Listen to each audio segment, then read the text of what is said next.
Now, we just looked at some simple static pins that will hold someone down for a period of time and enable us to get our breath back. But really, the true content of this video has nothing to do with static pins. It has everything to do with what we call dynamic pins. Now, there are three main skills involved in dynamic pinning. The first is to be able to hold a single form of pin. The second is to be able to move from one pin to another pin. And the third is to be able to extract your foot if your opponent should capture a foot while you're trying to move around your opponent's body. Those three skills will be the big subject matter of this video. We're going to start with the idea of holding a single pin. Let's understand the background theory that's involved here. There are 5 major pins in the sport of jiu-jitsu. Let's quickly have a look at them right now. The first major pin is variations of a side pin, where we come out to our opponent's side like so. Okay, and there are many variations of this pin. We'll be looking at some of them very soon. Okay, the definition of a side pin is that my hips are below my opponent's shoulder line and above my opponent's hip line. Okay, so if I occupy the area between the shoulder line and the hip line, I'm in a side pin. Okay. Anytime I form a T shape relative to my opponent with my hips between the shoulder line and the hip line, we're a side pin. So that's our first pin in the sport of jiu-jitsu. The second pin are north-south pins. This is where my hips are above the shoulder line. Anytime my hips are above the shoulder line, you're in a north-south pin. You can either be directly north-south, or you can be at an angle, okay, going from your opponent's shoulder to the opposite hip. But the idea is, because my hips are still above my opponent's shoulder line, that counts as a north-south pin. Now, interestingly, the side pin and the north-south pin are non-scoring pins. They do not score in the sport of jiu-jitsu. You don't get any points for being north-south, and you don't get any points for being across your opponent's side. I know some of you are probably asking, wait a minute, if I pass someone's guard, I get 3 points. Yes, you get 3 points for getting past their legs and passing their guard. That's what you get points for. You don't get points for the side position. So, for example, if my training partner is in a turtle position and I break his body down to a side pin, you do not score points for this. Okay, at no point did you pass his guard. And so you've got the side position, you score 0 for that. Okay, please understand this. You don't get points for the side position. You get points for passing their guard. The position itself, side control, scores 0, as does north-south. So there are 2 non-scoring pins, side and north-south. Neither one scores. There are 3 scoring pins in the sport of jiu-jitsu. Knee on belly is the first. That involves a situation where from a side position, we come up into a position where my knee goes onto my training partner's hip or stomach, and my second leg is off the floor.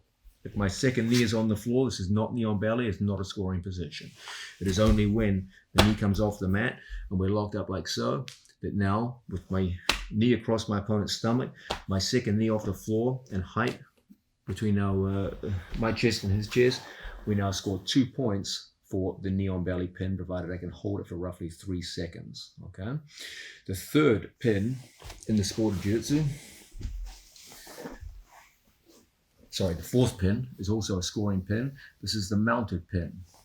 This is defined by situations where I have at least one knee, usually 2, but at least one knee on the floor with contact of my hips to my opponent's torso, my body facing my opponent, like so. So this would also be a scoring mounted position because I have one knee on the floor, my hips are in contact with his torso, and I'm facing my opponent. This would not be a scoring mounted position because neither of my knees are on the floor. It is a good position. It's a mounted position, the S mount as it's often referred to, but it's not a scoring position. Okay. So we need 2 knees on the floor, or 1 knee on the floor, hip contact to the torso. We must be facing our opponent. A crazy looking position like this, where I have 2 knees on the floor and my hips are facing, my torso is, my hips are touching my opponent's torso, doesn't count as mount because I'm not facing my opponent. Okay, there are other rule sets where this does score, but not in traditional jiu-jitsu. Okay, so you can see what the scoring criteria are for the mounted position. At least one knee on the floor, contact of your hips to your opponent's torso, and facing your opponent.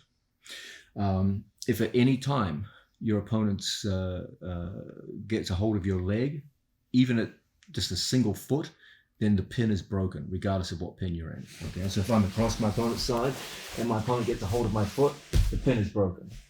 If I'm mounted and my opponent gets a hold of my foot, the pin is broken. Okay, so no part of my legs can be held by my opponent's legs for any pin to count. Okay, this is background theory in jiu-jitsu. The fifth pin and the third of the scoring pins are rear mounted pins, which can be done from underneath an opponent, like so, or from on top of an opponent, like so. The key element here is that my feet must be symmetrically placed inside my opponent's hips, chest to back contact, and our bodies aligned like so. Okay, if I lock a body triangle, this does not score. This is not a scoring lock. It's a good lock, but it's not a scoring lock. If I have my feet asymmetrically placed like so, again, this is not a scoring hold. It's a good place to be, but it's not a score. So too, if I lock my feet like so, this does not score because we don't have two symmetrically placed feet inside our opponent's legs. This is your scoring position like so. Hands underneath, hands over the top is irrelevant. Okay, what counts is my foot position. There must be chest to back contact, our 2 feet locked in symmetrically like so, and now we're in a scoring pin with our opponent. So there are 5 pins in the sport of jiu-jitsu. 3 of them are scoring pins and 2 of them are non-scoring pins. Of course, it's a strange thing to think about pins where you're behind someone as being considered pins at all. If I'm behind someone and he's on top of me, it's odd to think in jiu-jitsu that this is a pinning position, because normally we associate a pin with being on top of someone. But you must understand in jiu-jitsu, the understanding of pinning is radically different from other grappling sports. It's not about being on top, it's about being in positions where you can inflict damage. Okay, and from here you can do great damage with both submissions and strikes. Your opponent, on the other hand, can do very little back in return.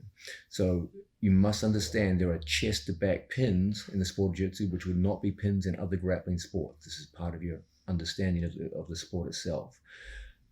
So what are we left with here? We're left with the idea that jiu-jitsu has 5 pins, 2 that don't score and 3 that do score. Please understand, and this is the big theme that we're going to be looking at in the next few sections of this video, within any one of those 5 pins, there are many variations. So among the various mounted positions, there are somewhere between 5 to 10 variations of mount. They are all mounted positions, but they're not necessarily all scoring positions. Please understand what the scoring criteria are for the pin can be different from variations of the pin. We just look at what the scoring criteria are.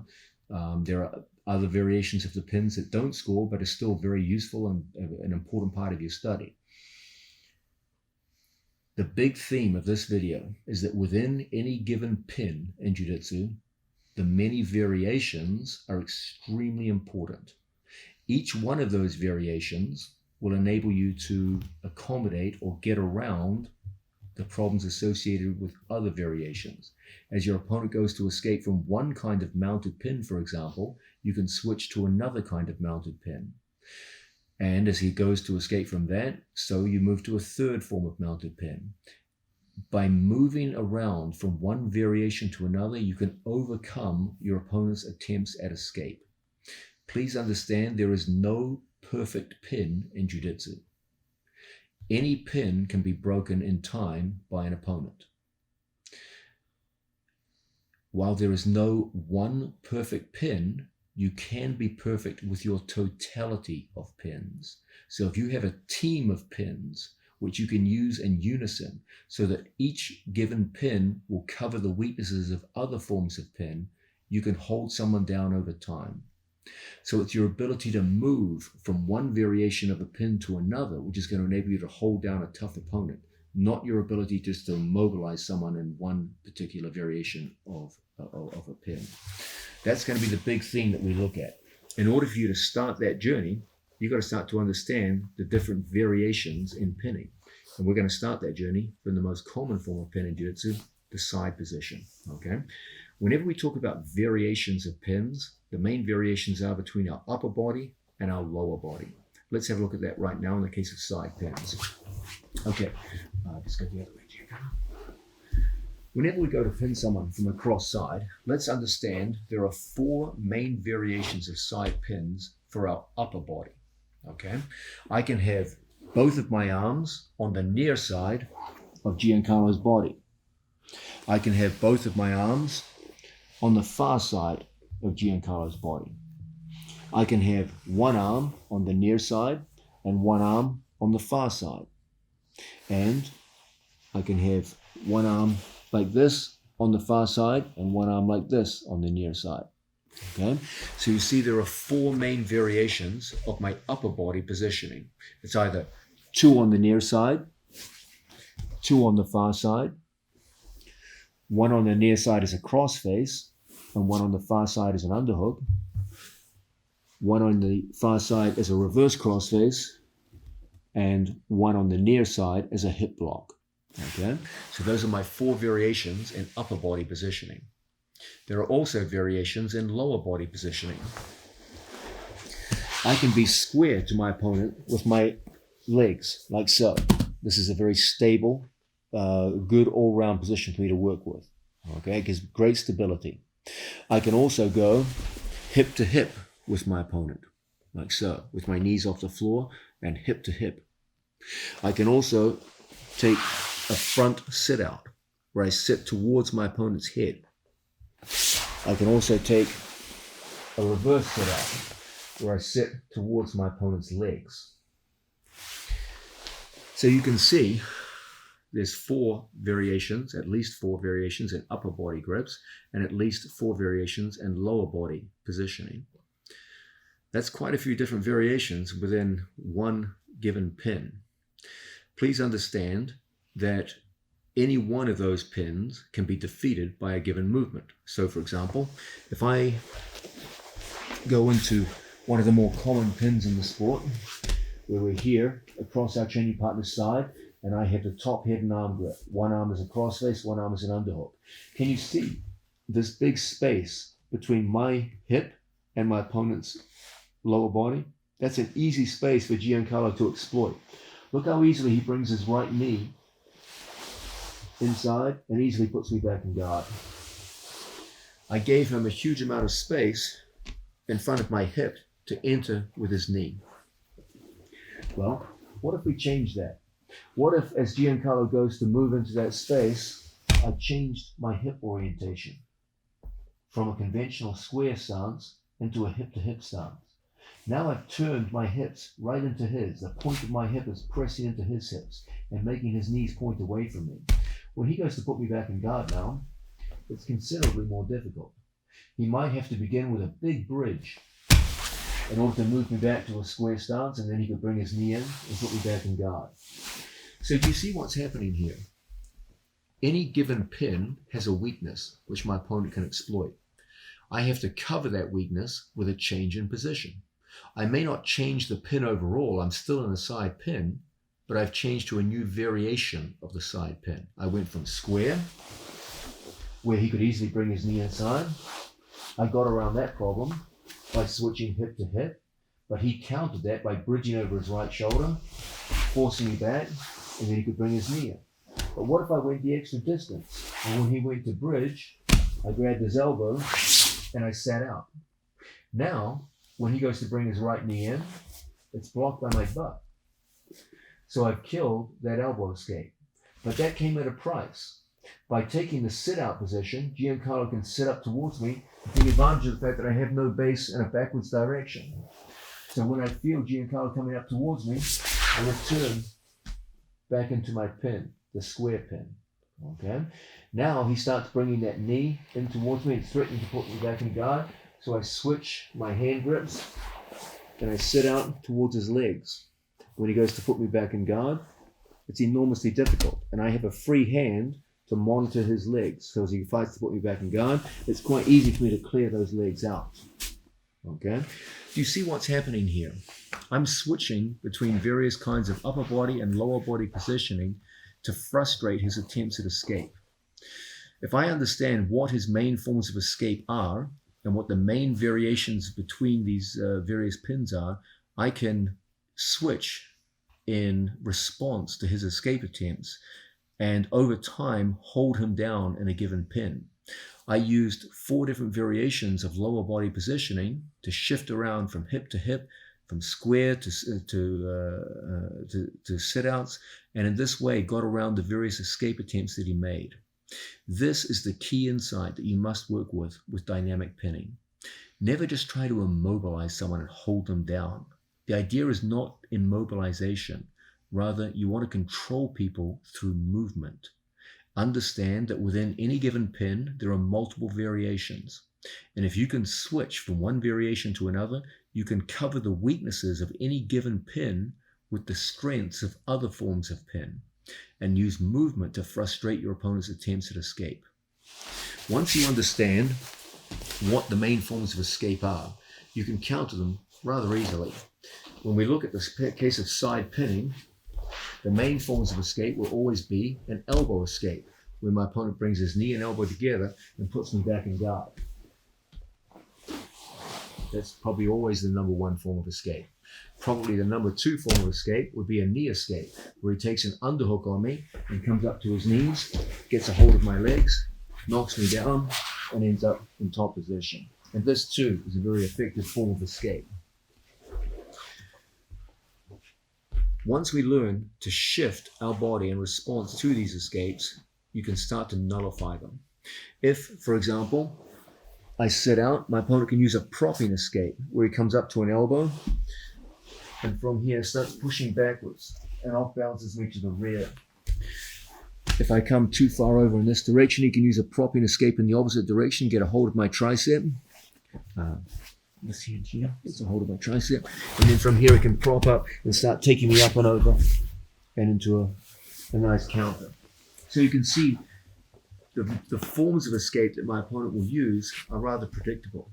And if I can change my body position, I can shut down those escapes. It's probably fair to say that somewhere between 80 and 90% of your opponent's escapes at fundamental level is going to be variations of elbow escapes and knee escapes. So let's quickly have a look at how we can shut those down. The most powerful of the beginning pins when you're across your opponent's side will always be those where we're square on our knees, just like so, and either with locked hands or with a cross face, and like so, and holding on to our opponent. As he goes in with his knee, I feel the danger of that encroaching elbow escape. Okay, you can see if I just stay in this position, just try to hold on as tight as I can, eventually his elbow escape will always beat my pin. Okay, again, the idea is never just to hold on. The idea is to turn our bodies. I feel the threat of his hip motion, look how I turn my body hip to hip. Now, from that hip to hip position, when he goes to elbow escape, it's so much more difficult. Now he must convert into a strong bridge over the right shoulder. When I feel that happening, we sit out. Now there's a danger of my opponent sitting up on me, so I come back up onto my knees. Now he goes to elbow escape a second time. We block at the hip, and as a result, we get a very strong block. He tries to bring that knee and elbow together, and it's blocked out by my right arm. Okay?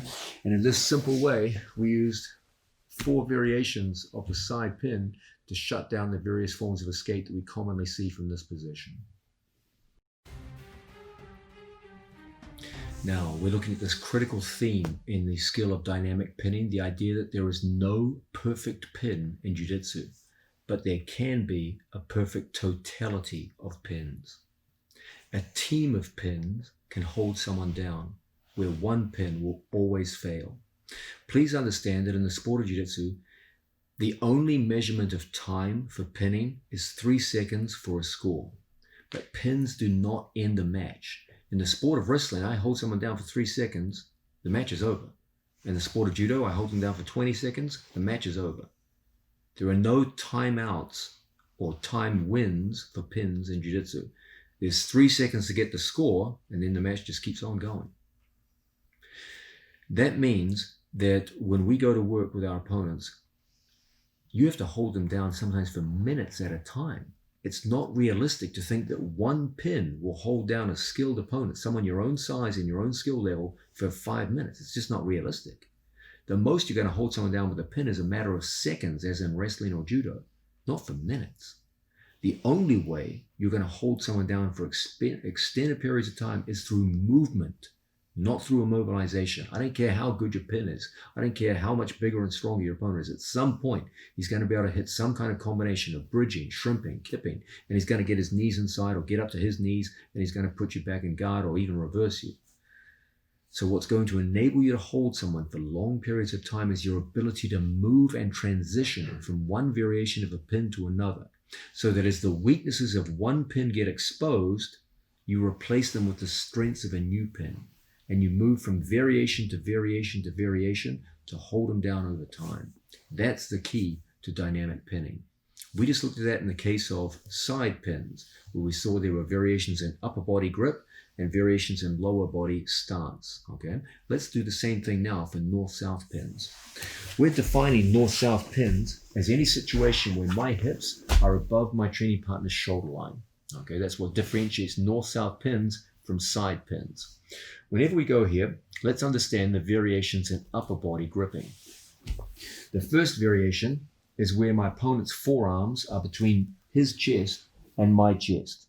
Okay, most people think this is the weakest form of north-south pin, and there's some justification for that. Don't worry, we'll look at some ways to strengthen it. The second, okay, this is our first variation of the upper body, where both of his forearms are between my chest and his chest. Okay, the second variation is where I go under one of my opponent's arms, here like so, and I'm over the other. This usually involves a small change in angle where I form a diagonal line to my opponent, but because my hips are still above my opponent's shoulder line, or at least some part of my hips is still above the shoulder line, it's still a north-south pin. Okay, so this would be another variation where one of my arms goes under my opponent's armpit, like so, and the other one is over, like so. Okay, so we have a situation where I'm over both of his arms, a situation where I'm under one arm and over the other, and a third variation where both of my elbows are underneath his arms. Okay, those are the 3 upper body configurations that we can work with. With regards to lower body configurations, I can go square on my opponent like so, with my knees out here. I can come up into a tripod position like so, or I can come out here into a sit-out position like so. So with regards to our north-south pins, 3 upper body variations. Here, where his forearms are between my chest and his chest, like so. Where one goes under and one goes over. And where we're under with both of our elbows, like so. Then, with regards to our lower body, I can either be on my knees, like so. I can be up on a high tripod, like so. Or I can be in a sit-out, like so. Okay? Now, how are we going to use those to maximize our control of our opponent? Let's understand first that when we go north-south, I want to avoid having a very narrow base. Okay? Let's understand this. I'll change the angle so you can see this. My butt will be facing the camera. My apologies.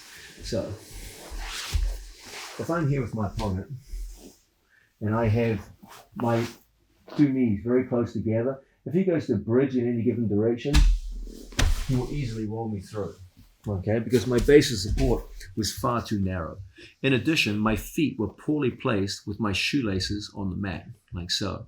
This means that I have no lateral stability, and a simple bridge on Giancarlo's time will always off-balance me. What I want to do for north-south situations is always to have my feet flared out, just like so, and my feet wider than my knees, and my knees as wide as possible. Okay, so we have a good strong grip on your opponent. When he goes to move us around, even when he goes to bridge, it's very, very difficult. If my opponent was so strong at bridging in this situation, it's very easy for me to drive off the floor because my toes are dug into the mat. So as he goes into a high bridge, I can always come up off the mat and switch to a tripod. But if my shoelaces are on the mat and my knees together and he bridges, I can't get my knees off the mat and I roll very easily. Okay? The third variation with the upper body involves a sit-out position, like so. And this makes it very hard for my opponent to go into situations where he reaches up with his legs and tries to hook into my hips. A common problem associated with tripods is my opponent can come up with his legs and hook into my hips, cause all kinds of problems. So what we want to make sure when I see my opponent reaching for my hip legs in that fashion is we sit out. And now there's no hip exposure. And as a result, we can easily stop our opponent.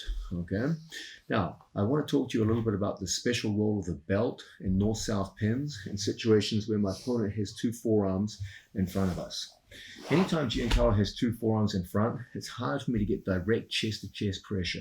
And as a result, it's pretty easy for Giancarlo to slide out from underneath me and then from here start turning the legs in or getting up to his knees or what have you. Okay? So whenever we see two forearms in, we want to take advantage of the belt. I want to come in here and I lock with my thumbs inside my training partner's belt and lock in. Then I put my feet in the position we just talked about with our toes wider than our ankles and our knees well spaced. I put the side of my head here on my training partner's hip as an extra wedge. When Giancarlo goes to roll around, Maximum escapes. It's an enormously strong hold. The belt prevents him from creating space between our chests. If I didn't have that, and he creates that space, his knees will always come in, and he'll always put us back in guard. So this is a fantastic method of preventing the development of space between your chest and his. So as we get here, we lock in. I don't want any space between my chest and his, so I go forward, I turn my head, and I go into the preferred foot position here. Okay? When he goes to explosively bridge, it's a very, very hard grip to break.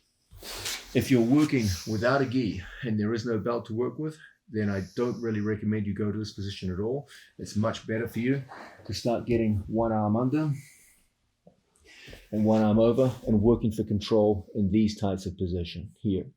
Or going over the top of both of your opponent's arms and going into sit-outs, etc., to control your opponent. Okay? Well, these are some simple ways to hold and control your opponent. Let's quickly run through them again. Whenever my opponent has two forearms in front, we always want to take our standard beginning position, thumbs inside, fingers inside, my feet wider than my ankles, my knees well spread, just like so, and my ear pressing down and pressure forward into our opponent. Let's make sure we never work with dead feet on my shoelaces. I have no ability to push off the mat now. So we lock in like so, and I push. There's pressure forward. As he goes to escape, it's very, very difficult. If he's so explosive and strong that his hips come off the floor, I can always tripod and use my head to pressure him back down. If he starts coming up off the mat, to reach for my hips with his feet, then we can always sit out like so, okay, and stop his feet from coming in. If you don't have the security of a belt to work with, then I generally recommend coming underneath here or here, okay? And from here, you can just use hands as wedges in on your opponent. Your foot position will be the same. He goes to explode out of here, and it's a difficult thing to do and relatively easy for us to sit out, switch back to side, etc., etc. So those are some simple variations in north-south pins that make a real difference when it's time to hold a resisting opponent down to the mat and stick his shoulders to the floor.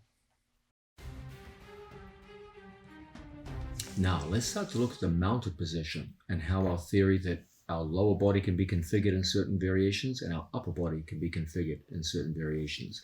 In the case of the mounted position, this can often be a tricky and frustrated pin for many developing students in Jiu-Jitsu. Often I have students say, I can hold people in side positions all day, but mount, I get bucked off very easily and very quickly. There's a reason for that, because the mounted position, as good as it is for some things, violates the law of the T. Okay, what is the law of the T?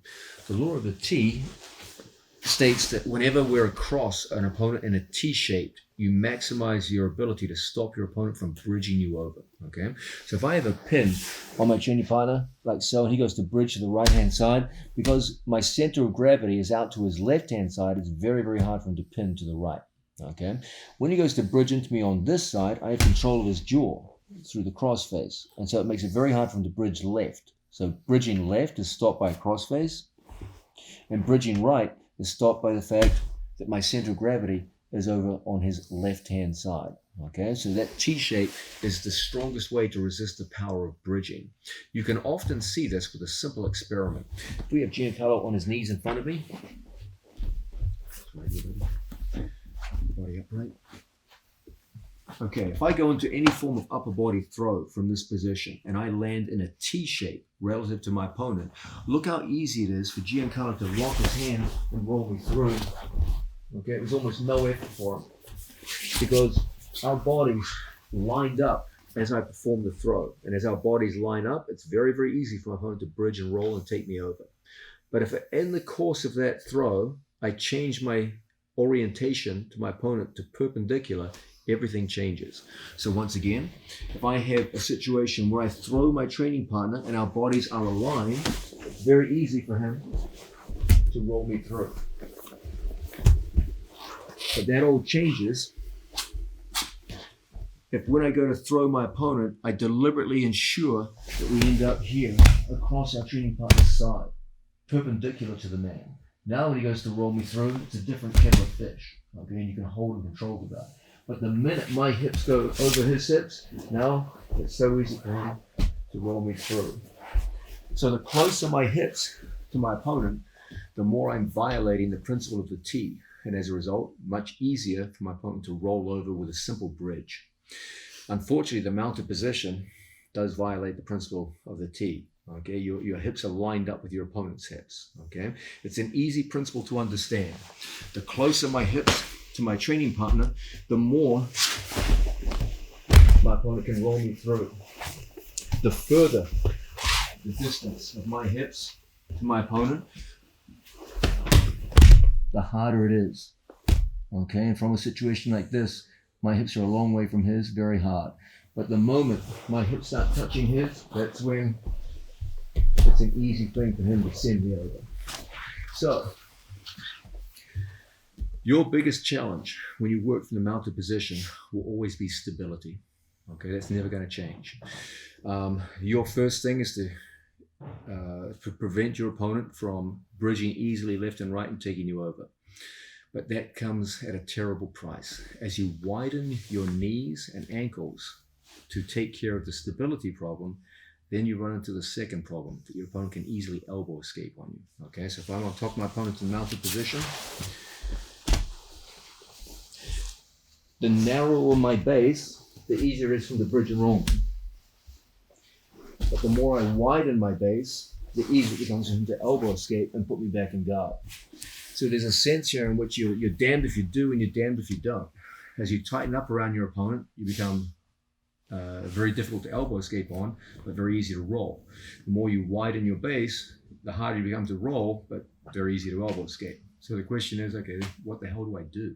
Okay, let's understand this in terms of configuration of our legs first. Whenever we get into the mounted position on our training partner, the first and most fundamental variation in lower body configuration is between a low mount and a high mount. I'm currently in what we consider a low mount. That's where my hips are directly over Giancarlo's hips. The problem with low mounts is that they give very strong hip contact right onto your opponent's hip. So every time he bridges, I feel the full impact of that bridge. Okay?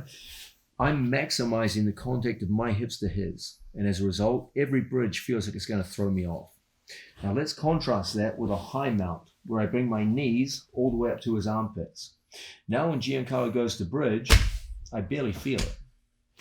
When I come back down here, I feel the full height of his bridge. and as a result, I lose my balance. You can see what's happening here. As Giancarlo goes into a high bridge, the point over his hips moves a considerable distance from the mat, but the point by the armpits moves only a tiny distance. So when I sit over the hips, I feel a huge force. When I sit over the shoulders, I feel almost no force, just because the distance I'm being pushed through is radically smaller in the case of the high mount. So if I'm concerned with the power of my training partner's mount, okay, if I stay here over the hips, I really feel it. It's really distracting. But the more I come up here with my knees to the armpits, now when he goes to hit that same bridge, I feel almost nothing, okay? So that's our first change in lower body configuration between a high mount and a low mount. Some other important configuration changes. Whenever someone goes to bridge, they expose their lower back off the floor. And I can always lock my feet underneath their lower back. So when he goes to continue the bridge, I'm locked onto him and I feel like I have a much stronger connection. Here we've opted what we call a closed mounted position. Normally in mounted position, my feet are open here, okay? But when he goes to bridge, there's exposure of the area under his lower back where now I can close my mount. When he returns back down, when he tries to elbow escape now, it's almost impossible, okay? You've closed the mount on him. In addition, when he goes to bridge, if I flatten out my spine, I feel like I'm locked to him and he feels the full pressure of my hips driving him down. So a closed mount is an excellent way to shut down explosive bridges and strong elbow escapes. It's not always there because you don't always have lower back exposure. But if the lower back rises off the floor, it's a great option for you. Another option, not quite as strong, but more readily available, is where we go touching toes. If my opponent's butt doesn't come off the floor, I will take my toes and touch my toes. It's not as strong as a connection as a closed mount where I cross my ankles, but it's not bad either. When he goes to move around now and elbow escape, it forms a partial closure, which is hard for my opponent to deal with, as opposed to an open mounted position where there's no closure at all and you can easily elbow escape. Another fine option here is grapevines, where I take my feet and I hook into my training partner's legs. This is only available if my opponent's feet are flat on the mat, okay, as they are now, and as a result, when he goes to bridge, we can easily hook into our training partner's legs. This creates a good flattened spine when he goes to bridge. Hard for him to move me, okay? Unfortunately, grapevines are relatively easy to remove. If he just straightens his leg, they're gone. So don't expect to hold them forever, but they can be a useful addition to your game. So once again, if I see my opponent go into a strong bucking bridge, we'll go underneath and lock and go to a closed mount. If he's not really giving us that opportunity, we'll go toe to toe with our feet. And now when he goes to buck around and mount an elbow escape, it's still pretty good closure of our feet. It's still hard for our opponent to deal with. If he's a very strong bridger, you can go in here and put on grapevines. He goes to bridge and the grapevines will hold us in place. Now, realistically, they're not going to stay there forever. An intelligent opponent will always straighten the leg to come out, but you can always come back into a toe-to-toe situation, okay? Another form of mount, which I'll be emphasizing a lot in this video, is a shin mount, where we deny a foot to an opponent, okay? As Giancarlo forms frames, he wants to capture my foot here. That's always what he's looking for, okay? If he can capture my foot, he breaks the pin. So what we'll often do in these situations is as he goes into elbow escape, etc., we'll pull our foot up and transfer the foot across to the other side. So if you look, I still have two knees on the mat, but I don't have a scoring mounted position because I don't have 2 feet on the floor, okay? In this position, I can always return to the original mount quite easily. He goes to elbow escape on this side. Look how I can just pull the foot up and put my foot across as a hook. Okay, so we have a shin mount where my shin goes across my training partner's hips. I often make use of this mount. It's a way to deny my feet to my opponent. He wants my right foot. If he gets it, he wins. Okay, as he fights for it, I hide the foot from him and we go into the shin mount. From a shin mount, you can either go back to the original mount or you can pop up knee on belly, or you can transfer back to the original side control you're in and do whatever you want. But it's a tremendously versatile way of moving around an opponent and avoiding the various escapes that he can use. In addition to shin mount, another very important form of mount, a variation with our lower body, is a seated mount. Okay, sometimes called a technical mount. I'm not sure why, because I don't know if there's anything particularly technical about it, but the situation is we're mounted on our training partner, and when I see him, say for example, bridging in this direction, we switch here to a seated position, okay, where I have my knee down on the floor on one side, my foot on the floor on the other, and my knee up. This creates space for him to bridge into, and it takes away the one thing he needs to bridge me over, which is hip-to-hip contact. If my hips are connected to Giancarlo's and he bridges strongly, I feel it, and I fall every time. But if I feel him make that same bridge, and I lift my hips up, and his hips are not touching mine, the bridge passes by me like wind, and there's no connection of his hips to my hips, and as a result, the power of the bridge dissipates over to the side. Okay. Now I can't stay here forever because my opponent can start fishing hands underneath and spinning out the back door, doing all kinds of things like this. But for a short period of time, it's a good way for us to hold someone. Okay. So when I see him explosively bridging over a shoulder, I might quickly switch out like so. Okay, now there's opportunities to take an exposed back. If his back returns to the mat, then I may well come back down into a conventional form of mount, any one of the variations that we've been looking at. Okay, so you can see there's quite a few different variations in lower body configuration from the mounted position. The standard, the basic form is the low mount, where we start off like so. Okay, then as I feel my opponent go into strong bridges, I might well shift to a high mount. Now when he goes to bridge, I barely feel it. We could go into a grapevine mount. When he goes to bridge, it hooks me in place. It won't last forever, but it's not a bad way to hold ourselves for a short period of time. If I see lower back exposure, usually through a bridge, we can often close the mount and cross our ankles. When he goes to elbow escape out of here now, it's going to be very, very difficult for your opponent. If you can't get the lower back exposure you need, you might go toe-to-toe with your feet. So when he goes to elbow escape, not quite as strong as a closed mount, but not bad either. Then, if our opponent goes to move around, we may well make a switch to a shin mount. And then from there, we can move around our opponent's body. Another alternative, my opponent goes to explode over a given shoulder, to sit out into a seated mount, like so. And from here, we can always return back and go into good position. So learning to flow between those variations of lower body configuration is a big part of your ability to hold on to a mounted position. Now that's our lower body configurations. What about upper body? Okay, first configuration, hands on the floor. This is good as an all-rounder, okay? Hands on the floor give you a lot of stability and a good base of support, okay? Unfortunately, it comes at a price, and that price is you have no control of your opponent's head. Okay, so it's good in terms of width of base, but poor in terms of head control. Another excellent alternative is a crossface, where I go through, I hold my training partner at the lat muscle, and from here, I put my head down on the floor and my hand out wide, like so. Now you have excellent control of your opponent's head. If he goes to turn to his right, it's almost impossible. This essentially limits your opponent to turning in one direction. Okay, so you know exactly where he's going to go. Okay, it also enables us to bring in another key element of upper body configuration, which is weight distribution.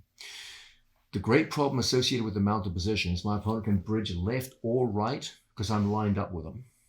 Okay, as long as I'm in this position, lined up on my training partner's center line, he can bridge right and take me over, or he can bridge left and take me over. But if I take all of my body weight and I put it here on one side of his body, that means my center of gravity is on his left-hand side. So if he goes to bridge right, he's fighting against my center of gravity. If he goes to bridge to his left, I have a base of support in that direction through my forehead and my hand. So the chances of him successfully rolling me are minimal. He can't roll to the right because of my center of gravity, and he can't roll to my left because of my base of support. Okay, so learning to load our body onto one side of our opponent's body and reinforcing that one side is a big part of your ability to hold the mounted position. Okay, another upper body configuration you can often make use of is an elbow hold, where as we work in this position, I put all of my base of support on my forehead and I hold the elbow here.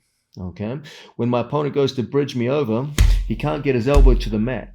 I use my head It's the base of support. It feels like you're going to get rolled over here. Okay, if he goes for a hard roll, it feels like it's going to go. But your head is a surprisingly strong base of support, and he can't do the one thing he needs, which is to get his elbow to the mat, because you're holding over the top. If his elbow gets to the mat and he bridges from here, it'll take us over. But by holding on to the elbow joint and using our head as a base of support, when he goes to bridge now, it's a very difficult thing. Okay, even if he really tries to go over the top and bridge, you'll see that elbow control puts a limit on how far he can turn. When the elbow can go all the way in, that's when people take you over. Okay, so you can see in terms of upper body configuration, the main variations are between two posted hands, very good for width of the base, but poor for head control. The cross-face methods, which I believe are the one I want you guys focusing on the most. This is the favorite of myself and my students, where we get good cross-face pressure. That means my opponent can't turn to the right-hand side.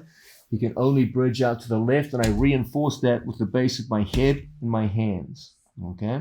You now have the choice of going under your opponent's arm. That's one good choice. Or going over your opponent's arm. That's another good choice. When he goes to bridge and roll, it's a very difficult thing. Okay. Understand anytime you're in the mounted position, your knees can either be compressed to your opponent's body, that makes elbow escapes difficult, or out wide, like so, which makes bridging difficult. And you often have to play between wide knees and narrow knees. Wide knees, narrow knees. Okay. So for example, if I'm holding the overhook here, look how wide my knees go. This is not a time for narrow knees. The knees go wide, the head goes wide, I pull on the elbow, he goes to bridge, and you feel very, very tight in this position. Okay? When I have wide hands, the danger now is he's going to start moving for elbow escapes. So I pinch my knees. Okay, when he goes for elbow escapes now, it's going to be awfully, awfully difficult. And I can do that safely because my hands are wide. Okay, so as the width of my upper body goes wider and wider, I typically bring the width of the lower body narrower and narrower.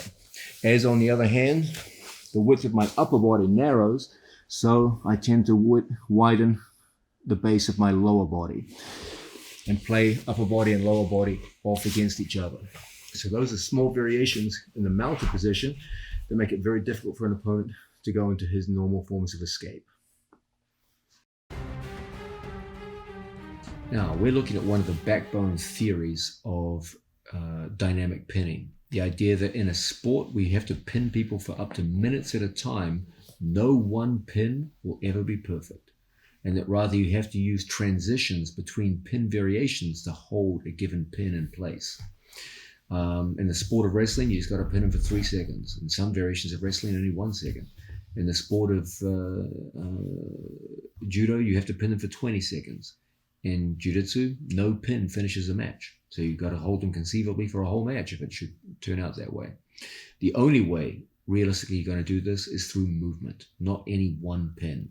So what we need to do is to understand the variations that exist in any given pin situation. There are 5 major pins in jiu-jitsu. Each one of those 5 variations has many variations within it. You must become familiar with all of these so that as you encounter a form of resistance to the pin, you can switch to another variation to counter that resistance and then continue this cycle to hold on to a pin for a long period of time. So you're using a team of pins to hold someone down, where the weaknesses of any one member of that team is covered by the strengths of the other members of the team. That's the basic idea we're working with. Let's look now at the rear mounted position. When we get behind someone, let's understand, as always, rear mount, that there's going to be upper body variations and lower body variations. Let's look first at lower body. The basic scoring position in the sport of jiu-jitsu is symmetrical hooks, where we come in on our training partner. My 2 feet go symmetrically inside my training partner's 2 hips, like so. If I can maintain this for 3 seconds with chest to back contact, you score your points. This is an excellent way to start off your journey into back control, but of course it suffers from some obvious weaknesses. When we pitch over to the side, like so, square hooks like so are easily gotten over by my opponent. If he just straightens out his body and turns, look how easily he beats my bottom hook, okay? We can't have this. So very often in situations like this, we'll switch from this basic scoring position for the rear mount into other variations. One excellent leg configuration is a post rear mount, where I post my foot on my training partner's hip and I bring my foot up towards my other foot so that there's weight going down through my right leg, pushing down, and my left leg curls up. This creates a situation where when he goes to go over the hook, it's considerably more difficult for him. Here, I have no ability to put weight on his hips, and it's just a small movement. He easily clears my bottom hook. But when I raise the height of the bottom hook and push down with the second hook by posting on the hip, it becomes a lot more difficult for him. So this is one excellent way to strengthen up a rear mounted position against one form of resistance. Another excellent way for us to greatly strengthen the holding ability of a rear mount is to switch off into the body triangle or figure 4 lock. Once we lock the figure of 4, there's a considerably tighter grip around your opponent's body. You've gone from open wedges around your opponent's body into closed wedges, like so. And from here, when he goes to elbow escape and move out, it's considerably more difficult for him. You have the option of an outside body triangle with your foot here on the outside. You can also use variations where you hook into your training partner's leg from the outside. You also have variations where you can go to the inside with your body triangle. Okay, all of them are very strong methods of closing the wedges around your opponent's body and creating a very, very strong sense of connection to him. When he goes for any of the standard forms of escape from here, it won't be easy with your legs locked tight around him, either with the inside or the outside position like so. Another excellent form of control over our opponents is a locked foothold, where I go in on my training partner and I place my foot here underneath his hamstring. I go over the top of his hip and I lock my feet in this position here. This puts tremendous control over my opponent's 2 hips. When he goes to move and get his back to the floor in this position, it's a very, very difficult thing to achieve. It also gives us an ability to stretch our opponent out. Okay, if he's bringing his knee to his chest and making it hard for me to insert a second hook, this position makes it very, very easy for us to stretch an opponent and place a hook in. Okay, so this too can be a very, very valuable addition into our back holding arsenal, where we take a leg over the hip and lock our feet. Let's make sure we never go under the hip. This offers very minimal control of our opponent, will not successfully control the movement of his hips. I want to go over the hip and lock.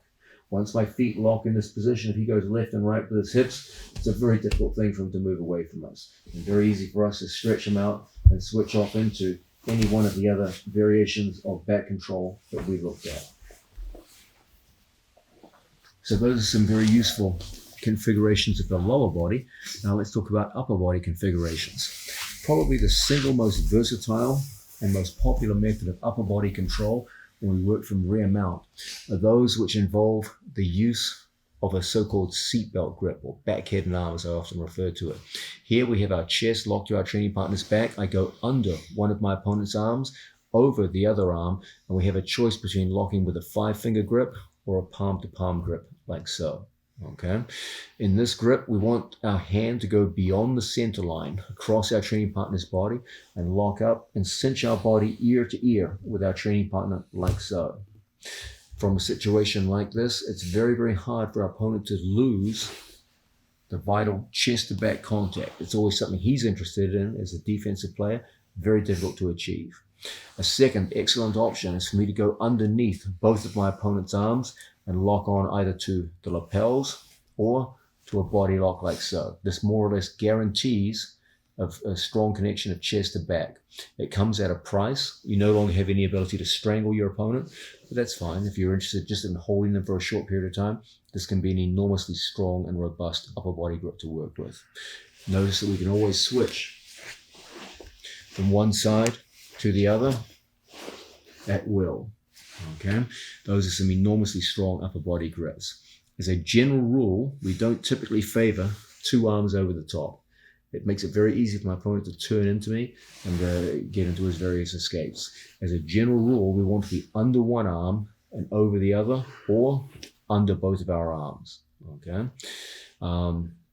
anytime we come up here, that rule gets broken and you tend to lose a lot of your control. The one exception to this is there are some occasions where you have a body triangle, and the strength of the body triangle is so great that this is one of the few times where it becomes permissible for us to go over the top with both of our hands at the same time. The truth is that most of the best attacks from the back involve starting with one arm under your opponent's arms anyway. So this is always the preferred position to work with. Either one under, one over, the preferred position, the so-called seatbelt, or double unders, rear body lock, or working at the lapels like so. So those are the main upper body and lower body variations. There is one lower body variation that I'll add to that, which I didn't mention earlier. This is the so-called crab ride, where we're behind someone, and rather than having our two legs over our opponent's legs like so, we can also work with two legs under. Please note that the use of crab ride means that you have to have upper body connection, usually like so or like so. Okay, you cannot have a crab ride with no kind of upper body connection because you don't have any lock into your opponent's hips at all. And so as a result, that must be atoned for by good upper body connection.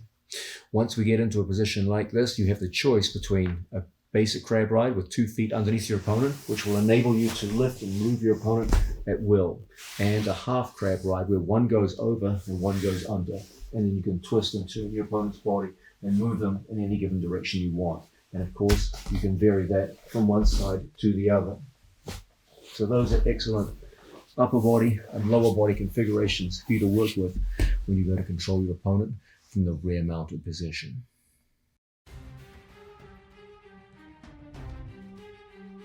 Now let's continue with our approach to dynamic pinning. The big theme of this video is that there are 3 critical skills that you need to develop if you're going to become a master of pins.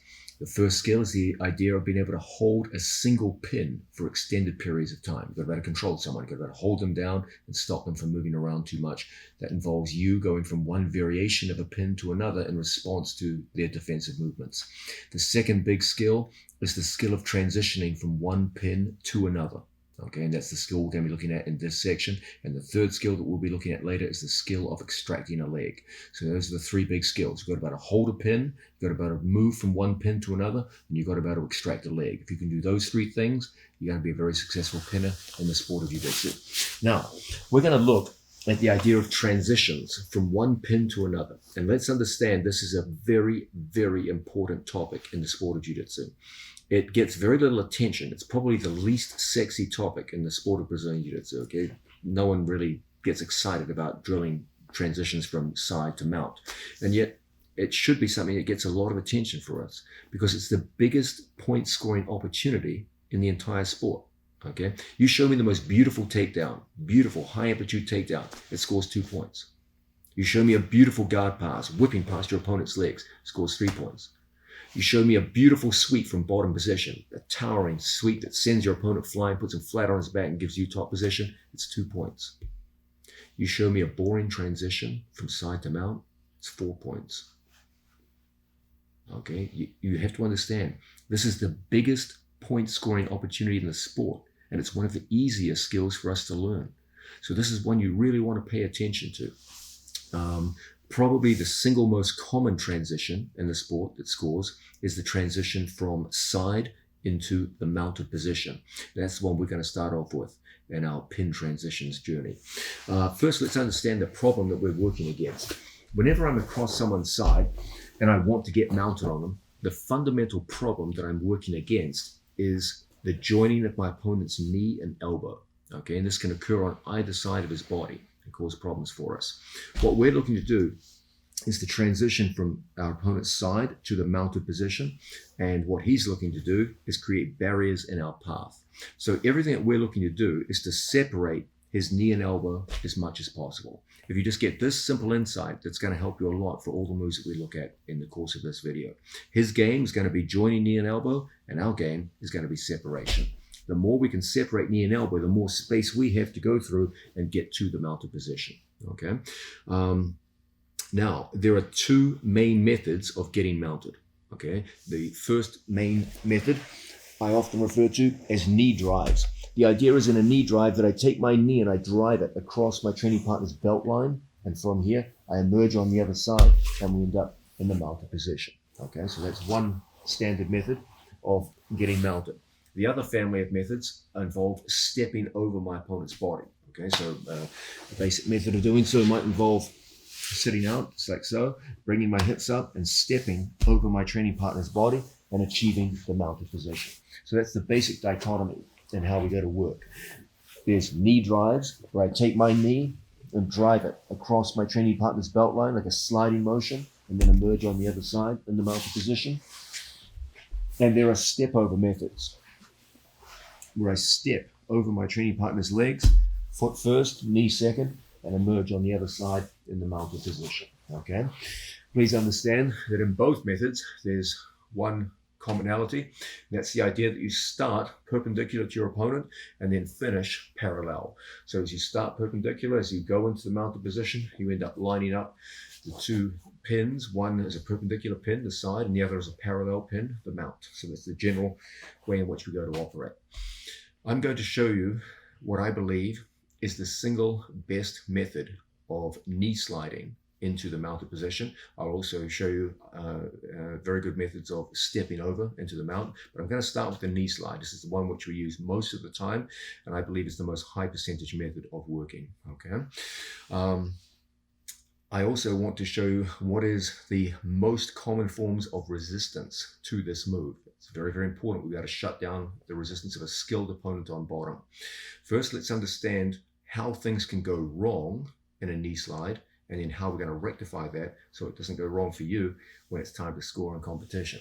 Okay, when I go into a knee slide, let's understand that there are two kinds of problem that soon start to emerge when we use this move. One is ankle exposure on the far side, and the other is knee exposure on the near side. Let me explain these terms to you. When I go sliding across my training partner's stomach, and we start progressing across, and I go towards the mounted position, watch my right ankle. As I come across into the mounted position, my right ankle becomes exposed to Giancarlo's feet, and he can lock up a triangle on my ankle so that when I come to the mounted position on the far side, he has control of my foot. That means I do not score for this position. Okay, the only way you score in the mounted position is when your feet are completely free of your opponent's legs. If my foot gets caught by Giancarlo, I have gotten into a kind of three-quarter mounted position, but I am not mounted. I have not scored. Not only have I not scored, I've given Giancarlo a golden opportunity to complete his elbow escape by capturing my knee, and now you're right back in half guard. You've got to start all over again. So let's have a look at that again. So the first big danger when we go to transition from side to the mount using a knee slide is ankle exposure on the far side. Okay, so here's Giancarlo in a good defensive position.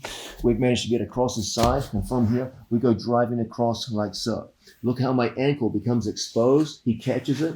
Oh no, that's not what we were looking for. Not only do we not score, but now he gets to complete his elbow escape by capturing my knee, and now that's not what we wanted. We're back in half guard, and the whole cycle begins anew. So that's one kind of problem. Now let's change the angle. The other kind of problem is knee exposure on my trail leg. Okay, let's understand that whenever we go into a knee drive, you have two legs. You have your forward leg and you have your trail leg. My forward leg is the one that goes forward across my opponent's stomach to the other side. And the trail leg, as you probably guessed, is the one that gets left behind. So the problem on the forward leg is ankle exposure. The problem on the trail leg is knee exposure. Watch as my forward leg drives across. Even if Giancarlo doesn't go after my forward leg ankle, he can turn to his right and elbow escape on my trail leg, and he catches my knee.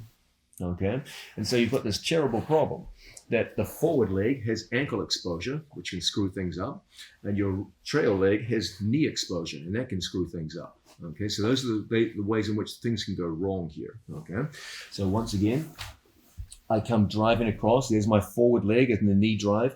As I get to the mounted position, we'll go to the other side, Giancarlo.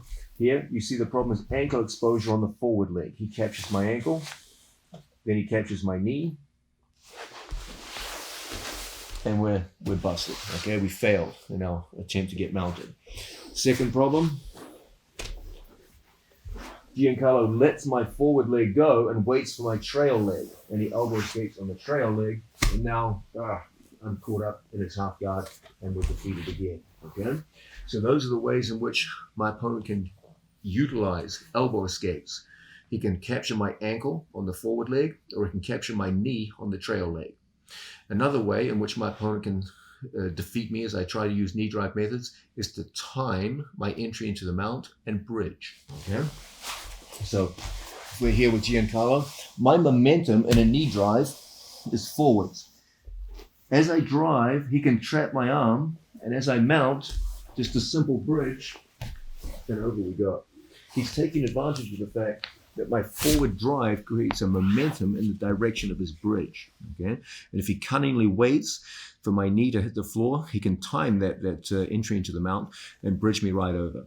And of course, if I don't hold the mount for a minimum of 3 seconds, I never score. So I was mounted for a second, that's not enough. You have to be able to hold and demonstrate control for a minimum of 3 seconds in order to score in the mount. No one cares if you get to the mount. They only care if you get to the mount and hold for your established 3 seconds. So once again, we're here. Across our training partner's side, we drive across with our knee drive. Giancarlo times my knee down to the floor. As I get mounted, he just bridges, rolls, and we've lost control of the position. We never scored. Okay? So those are the ways in which a knee drive can go wrong. Your opponent can use ankle exposure on the forward leg. He can use knee exposure on the trail leg, and he can time your mount and bridge you and roll you over. Okay, that's how you're going to get defeated if you try to use a knee drive mount. Now, what we need to do is demonstrate how we're going to get around those 3 problems and get you scoring.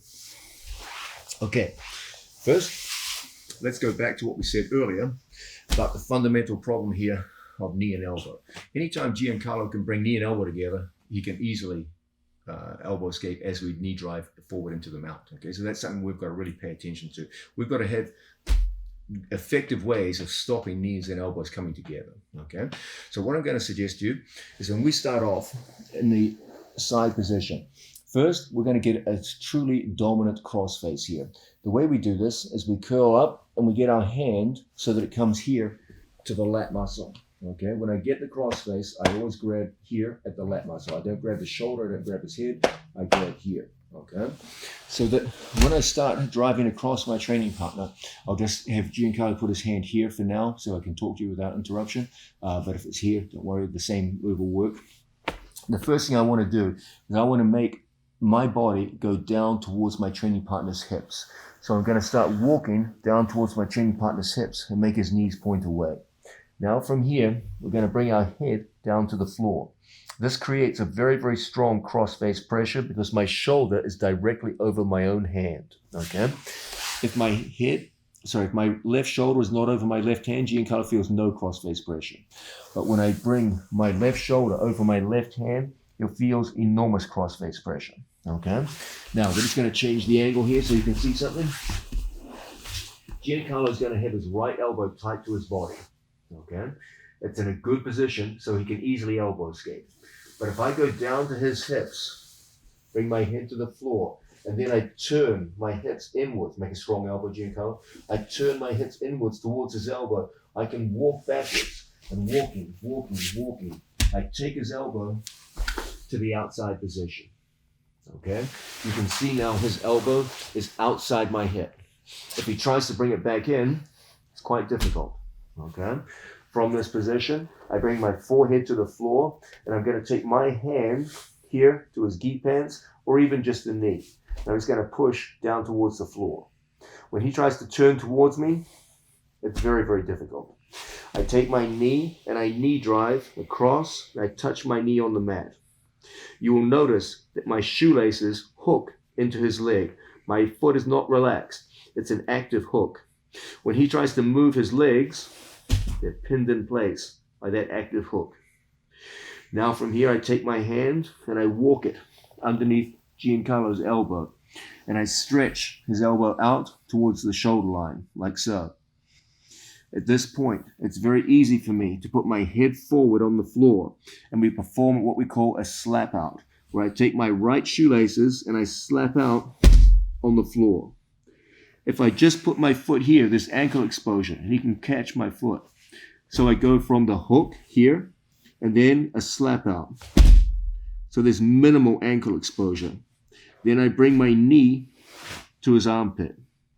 So when he goes to elbow escape, it's not there. When he goes to bridge and roll, his elbow is at the shoulder line. He needs his elbow in tight to bridge and roll me. Here, he goes to bridge and roll, almost impossible. We drive our feet in, lock, he goes to bridge and roll, and it's so difficult with my hips stretched out and my body out, like so. So, what we're doing is we're completely shutting down our opponent's ability to move through the crossface. We're separating his knee and elbow on the near side by walking with our buttocks, his hip elbow up to the shoulder line. Then we get to a very special position which we call the shin mount. Okay, what is a shin mount? That's where my shin is here, across his hip line. My knee is on the floor, so we're almost mounted, but we're not there yet. Only when my foot touches the mat are we mounted, okay? The shin mount is the ideal staging point when we're going into the mount. It enables me to walk his arm up high into a vulnerable position that opens space and kills the elbow escape on the far side. If he had his elbow in here, look how easily he can elbow escape. But when I take his elbow north, up here, there is no elbow escape. This makes it very easy for us to slap out and minimize the ankle exposure. Then I take it even further to the exposed armpit. If I didn't have his elbow coming north, there would be no armpit exposure. Now he could elbow escape quite easily. So I want to expose his armpit and bring my knee up into it. Now with my knees this far forward, when he goes to bridge, I barely feel his bridge. If I'm down here, that's when I feel his bridge at its full force. When my knees come up to the armpit, almost nothing. If my hips are low, then I want to make sure my feet are locked. His elbow is high, my elbow is off the mat, like so. When he goes to bridge, it feels very, very weak and anemic. So, demonstrating from different angles. We start off here across my training partner's side. I get an initial crossface, and I start walking down towards the hips. I put my head down low, like so. As he brings his elbow in tight to his body, my first thing is to nullify his right elbow. We do that by walking backwards. I can pin either one of my training partner's legs, and I back step, and I remove his elbow. As the elbow gets removed from here, we pin the legs, we put our head down, and we knee drive across, and we go to the shin mount. When he tries to turn back towards me, my shin hooks into his legs. Makes it very difficult for him to work. Now, I walk his elbow up north into a very vulnerable position. Then I slap out with my foot, the shoelace slap out. Then from here, my knee comes to the exposed armpit. When he goes to elbow escape, very, very difficult. When he goes to bridge, extremely difficult. You can easily hold down for 3 seconds and get your score. Remember, once you get to the mounted position, you must pass this critical 3-second threshold to get your score and establish or demonstrate control to a referee. One more time. We have a tough, talented opponent who knows how to get out of this position. His elbows are in tight where they should be. We've got to do a good job of opening and exposing elbows and preventing elbow and knee coming together. Okay, so that's what is required for us to be successful with this method. We start with the power of the crossface in here. I bring my body down to his hip line. I bring my head towards the floor. As his elbows are in tight, we pin our training partner's legs and we walk backwards like so to take his elbow out of position. Once that's been accomplished, it's an easy thing for us. Put our head on the floor for base, put our knee over the top, and knee drive into the shin mount, hooking in like so. When he goes to move us around from here, very, very difficult. Now, we start walking his arm up north into a very vulnerable position where we can hit a shoelace slap out. From here, my shoelaces slap out. My knee comes up north into the exposed armpit. And from here, my arm comes out wide for base. Feet are in close. He goes for any kind of elbow escape, bridge. Very, very difficult. You hold to your 3 points and you get a beautiful score, scoring the maximum points in Jiu-Jitsu, 4 points for the mounted position. Now, we're looking at the idea of transitioning from side pin into the mount. This is a topic that I want you to become extremely skilled in, okay? Because it's the highest point score in all of jiu-jitsu. You score 4 points for this, double what you score for a takedown or a sweep from guard. Okay, and it's much easier to score this way than it is to get takedowns, than it is to get sweeps on tough people. So this is something you really want to be developing in your game. It's a relatively simple skill set to learn, and the rewards are huge, the biggest in the sport. We're going to look now at a second method of transitioning from side pins into the mounted situation. These are the so-called step over methods, where instead of driving my knee across my opponent's belt line, I'm stepping high over his legs and getting to the mounted position. There are two main forms of step over. These are kneeling step overs and sit-out step overs. I'm going to demonstrate kneeling step overs first. That reflects a personal bias on my part. I believe these are the better method of stepping over. This was the favorite method of getting mounted of a very good friend of mine, Roger Gracie, and he used this throughout his career to get to the mounted position. When he first started using this, he was often criticized, saying this was a unorthodox method of getting mounted. People used to make fun of him, saying he looked like a dog pissing on a tree when he got mounted this way. But I watched him over many years get mounted on almost everyone he ever fought using this method, and I became a believer based on what I saw. Let me demonstrate it to you now. The start is very, very similar to the previous move where we knee drove across. But instead of me sliding my knee across Giancarlo's belt, I'm going to step over my opponent's hips. Now you might be asking, okay, well, why should I use this method? What's the advantage of this over a simple knee drive? Well, the truth is they're both damn good methods, and I want you to get good at both. My personal belief is that the knee drive is the most efficient method of getting mounted. That's my personal belief. But you must become strong at step overs too. The reason why step overs are so good is because they deny hip-to-hip contact when you get mounted. One of the most frustrating things when you first start getting into the mounted position is people will time your mount and bridge you over. Okay, it's nothing worse than taking someone down, passing their guard, getting to side position, transitioning to the mount, and then just as you do it, the guy rolls you over, you're in bottom position, you got to start all over again. Okay, so the big problem with knee drives is when we get to the other side, there's hip-to-hip contact. My hips are in contact with him. So if he just explosively bridges from here, you can get taken over in the direction of your knee drive. Okay, so that's a potential problem.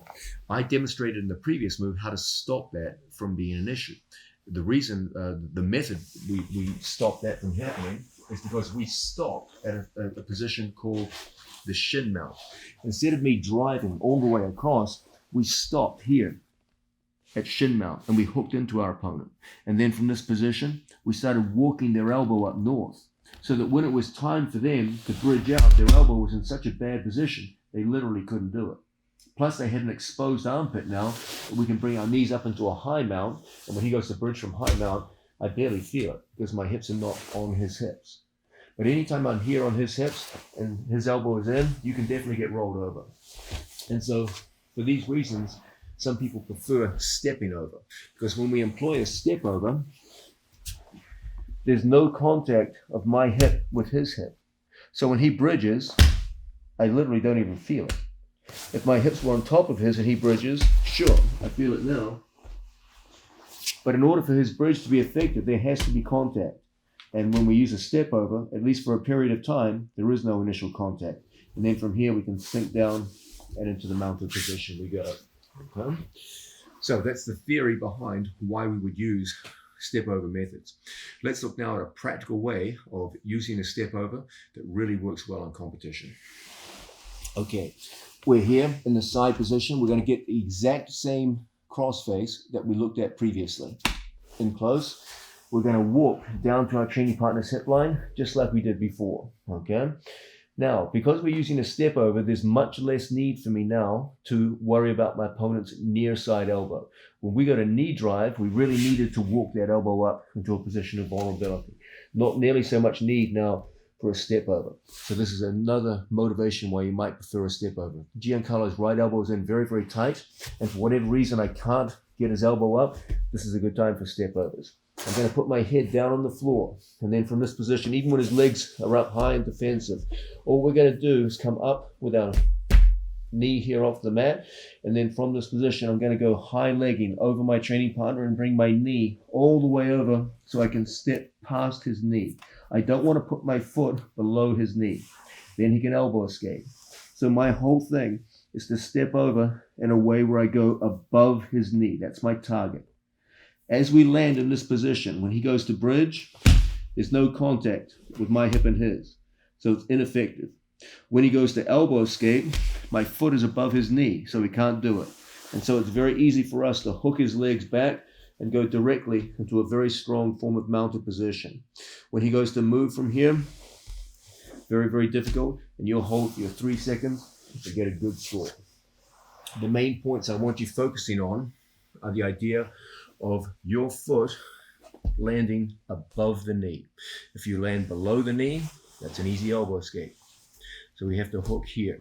Then when we make the hook, I need to rake his legs back and get my feet together and close my mount. Okay? And that's how we're going to stop him from stopping us from scoring our big points. So once again, he's in a good defensive position. We go through, we get our initial cross face on our training partner. I walk down to his hip line. That's where I want to do my work. Now, from this position, I take my knee close to his hip, just like so. From here, even when his legs are up defensively, you can use your hand on the knees to push them. You can do whatever you want. The main thing is we bring a high leg action where my knee comes out like so. And then from this position, I hook and rake over my training partner's knee with my ankle. Do not come down to your knee. He elbow escapes. It's so easy for him. We come down foot first. The foot clears his legs, and then my knee touches, and we lock up and close our mount. When he goes to take me off, it's so difficult. You have a perfect 3-second pin, and you're mounted. This is a fantastic method of getting into the mounted position from across your opponent's side. I'm going to demonstrate it from a range of different angles so you can see exactly what's going on here. Again, guys, I'm going to stress this to you. These moves from side to mount and the other transitions we're going to look at, they're not glamour moves. These aren't the moves that people get excited watching, but they're the biggest point scorers in all of jiu-jitsu. Literally double the points you score for tough moves like takedowns and sweeps from guard. They outscore even guard passing. They may not be glamorous, but they're the biggest money earners in the sport. So you must become good at these, okay? If you get 4 points up on an opponent in competition, it's a big, big deal. It's hard for your opponent to come back from that. So if you can score these relatively simple ways of getting the big scores in the sport, it's going to be a huge addition to your game in the sport of jiu-jitsu, okay? So looking at this from another angle. Here we are. My opponent's in good defensive position. We go through and we get our grip just like so. Now, we walk down to our training partner's hip line. From here, I get my head down close to the floor and I crowd the hips. If his knees are up defensively, I may take my time to push the legs down. That's up to you. Now from here, I come up and I high leg. I take my foot and I step over, and as a result, I'm able to rake my legs back and go straight away into the mounted position.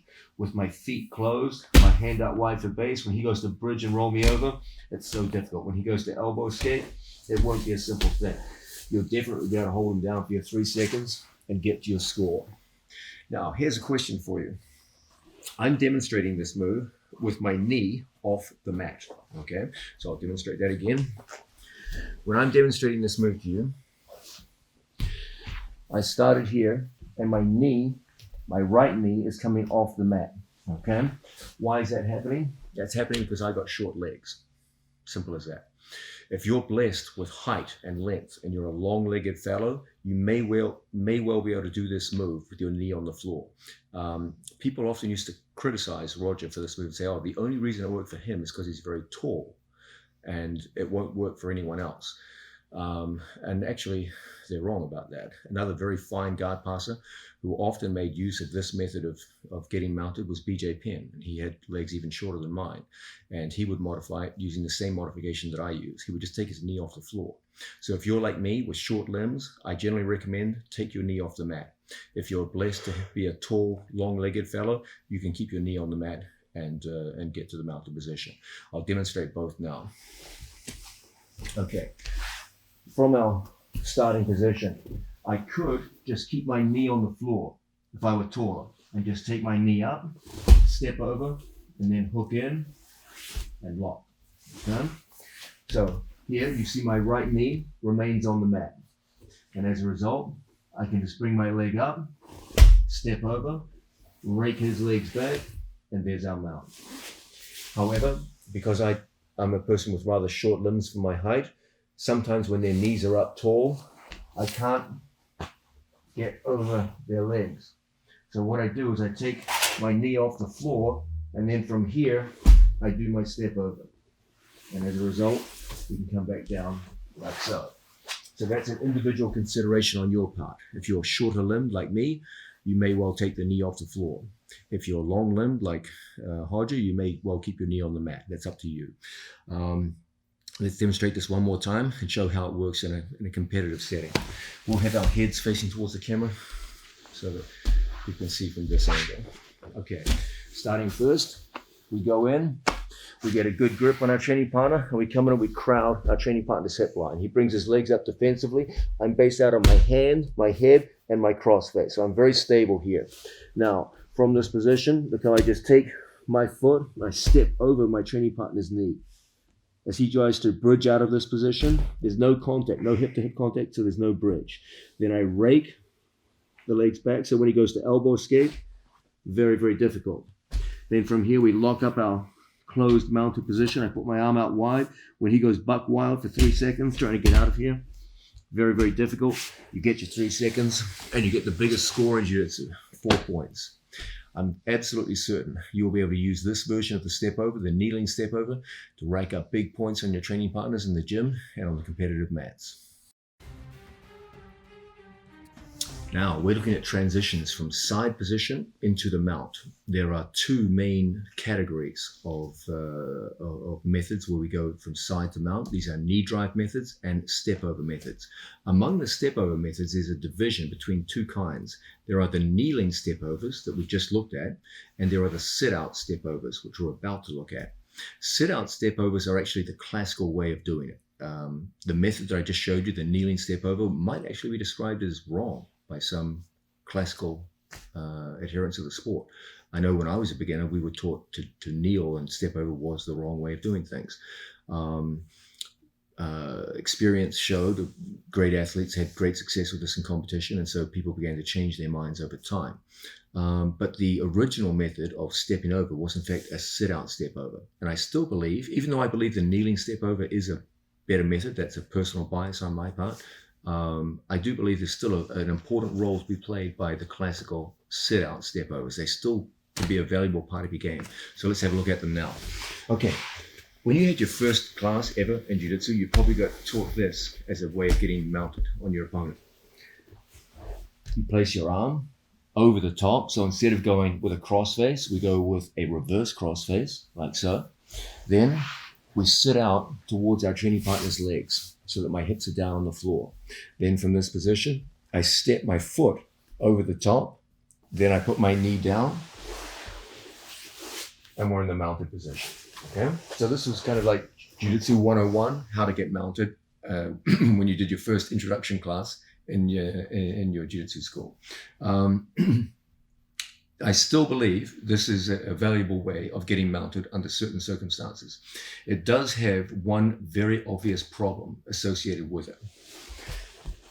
When we use the sit-out method, I have very little base extended backwards. Even in a sit-out, I have little base. It gets worse when I go to step over and my foot touches the mat. There's a second where I have literally no base behind me. And if Giancarlo timed a bridge into me, he would easily take me backwards, okay? Because I have literally no base behind me. So if Giancarlo is an intelligent player on bottom, he's going to listen for the sound of my footfall on the other side. When he hears my foot slap the mat, that's his cue to bridge into me. So look how Giancarlo times the sound and takes me right over, okay? So that's the inherent weakness of the classical step over methods. But don't worry, there's ways to shore up any weakness in the sport just by modifying things a little bit. So let's have a look at how we might modify this classical move now. We'll face the other way for the camera. Okay, from here, we're going to start with our reverse crossface here. Okay, I'm going to get a grip on my training partner's gi pants or just a hand on the knee. Just changing it. He's got his elbow in tight behind me. We're going to start walking backwards and taking his elbow out of position, just like so. Now, from here, I'm going to take my knee like so, close to his hip, my foot behind me, and I'm going to push my hips towards his center line. I don't want to have my hips on the floor. When my hips are on the floor and I hit a step over, it's so easy to be bridged backwards. So what I want to do under these circumstances is bring my hips up off the floor and create a drive leg where my toes are pushing off the mat. If my foot is inactive and my hips are sitting on the mat, sure, it's pretty easy for Giancarlo to bridge into me and take me backwards. But when I create a drive leg, actively pushing, and my body weight up here by his shoulder line, when he goes to push into me, it's a lot more difficult now.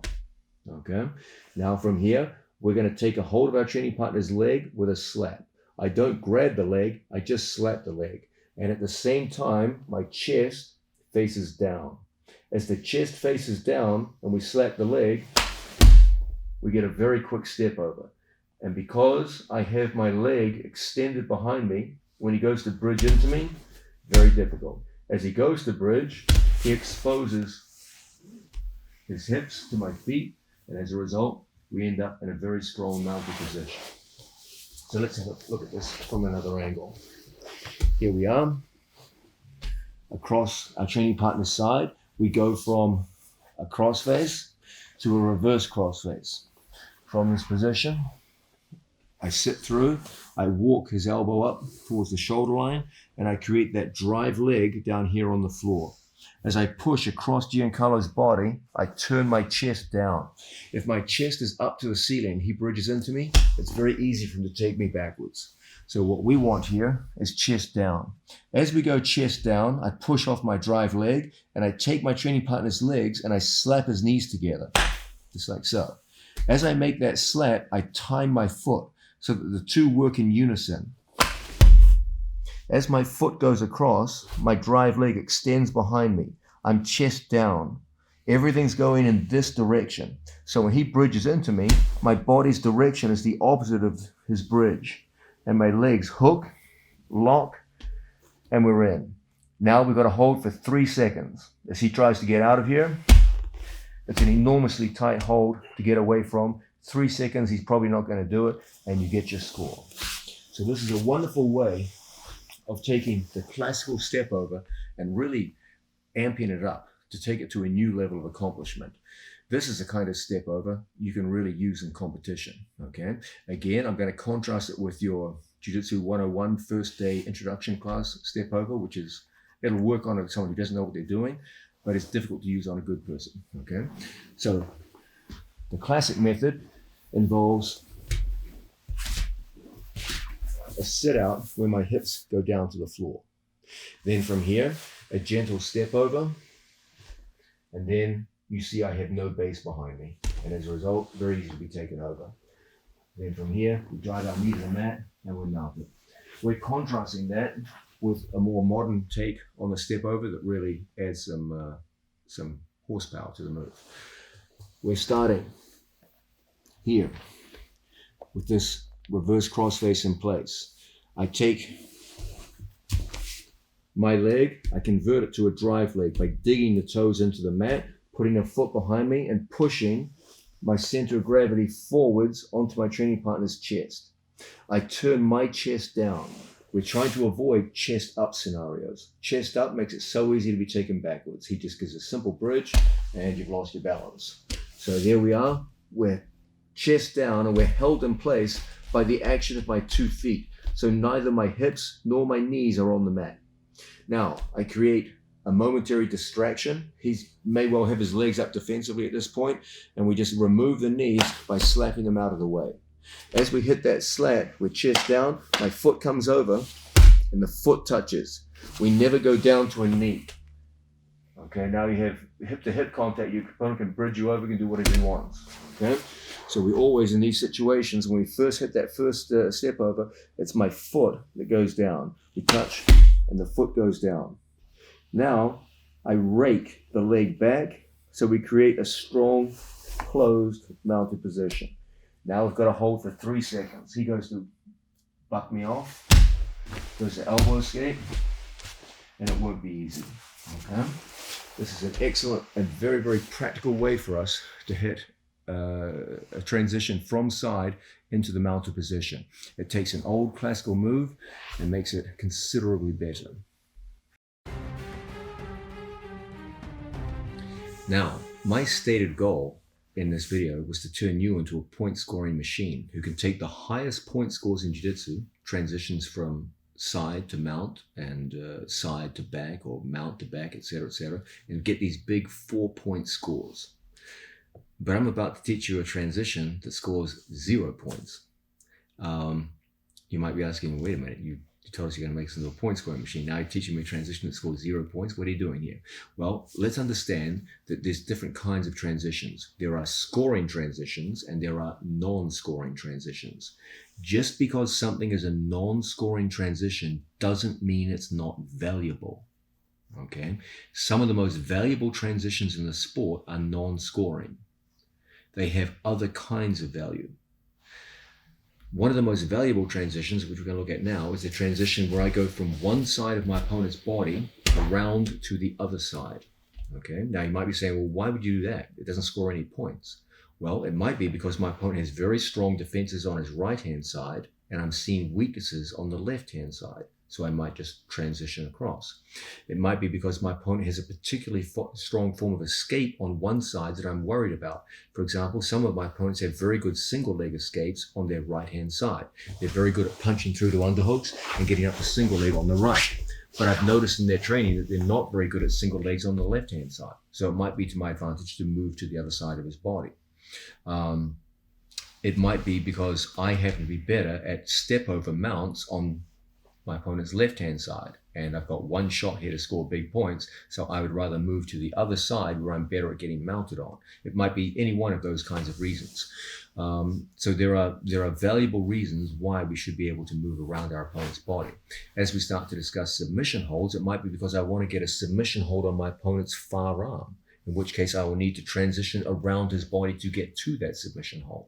So believe me, there are a host of important reasons why some of the non-scoring transitions in Jiu-Jitsu are nonetheless extremely valuable transitions. And one of the most valuable is your ability to go from one side of your opponent's body around his head to the other. Now, on the face of it, it seems pretty easy, right? Just walk around his head, get to the other side. How hard can that be? Well, it's actually more complex than it may initially seem. When I go to move, I'm moving with momentum.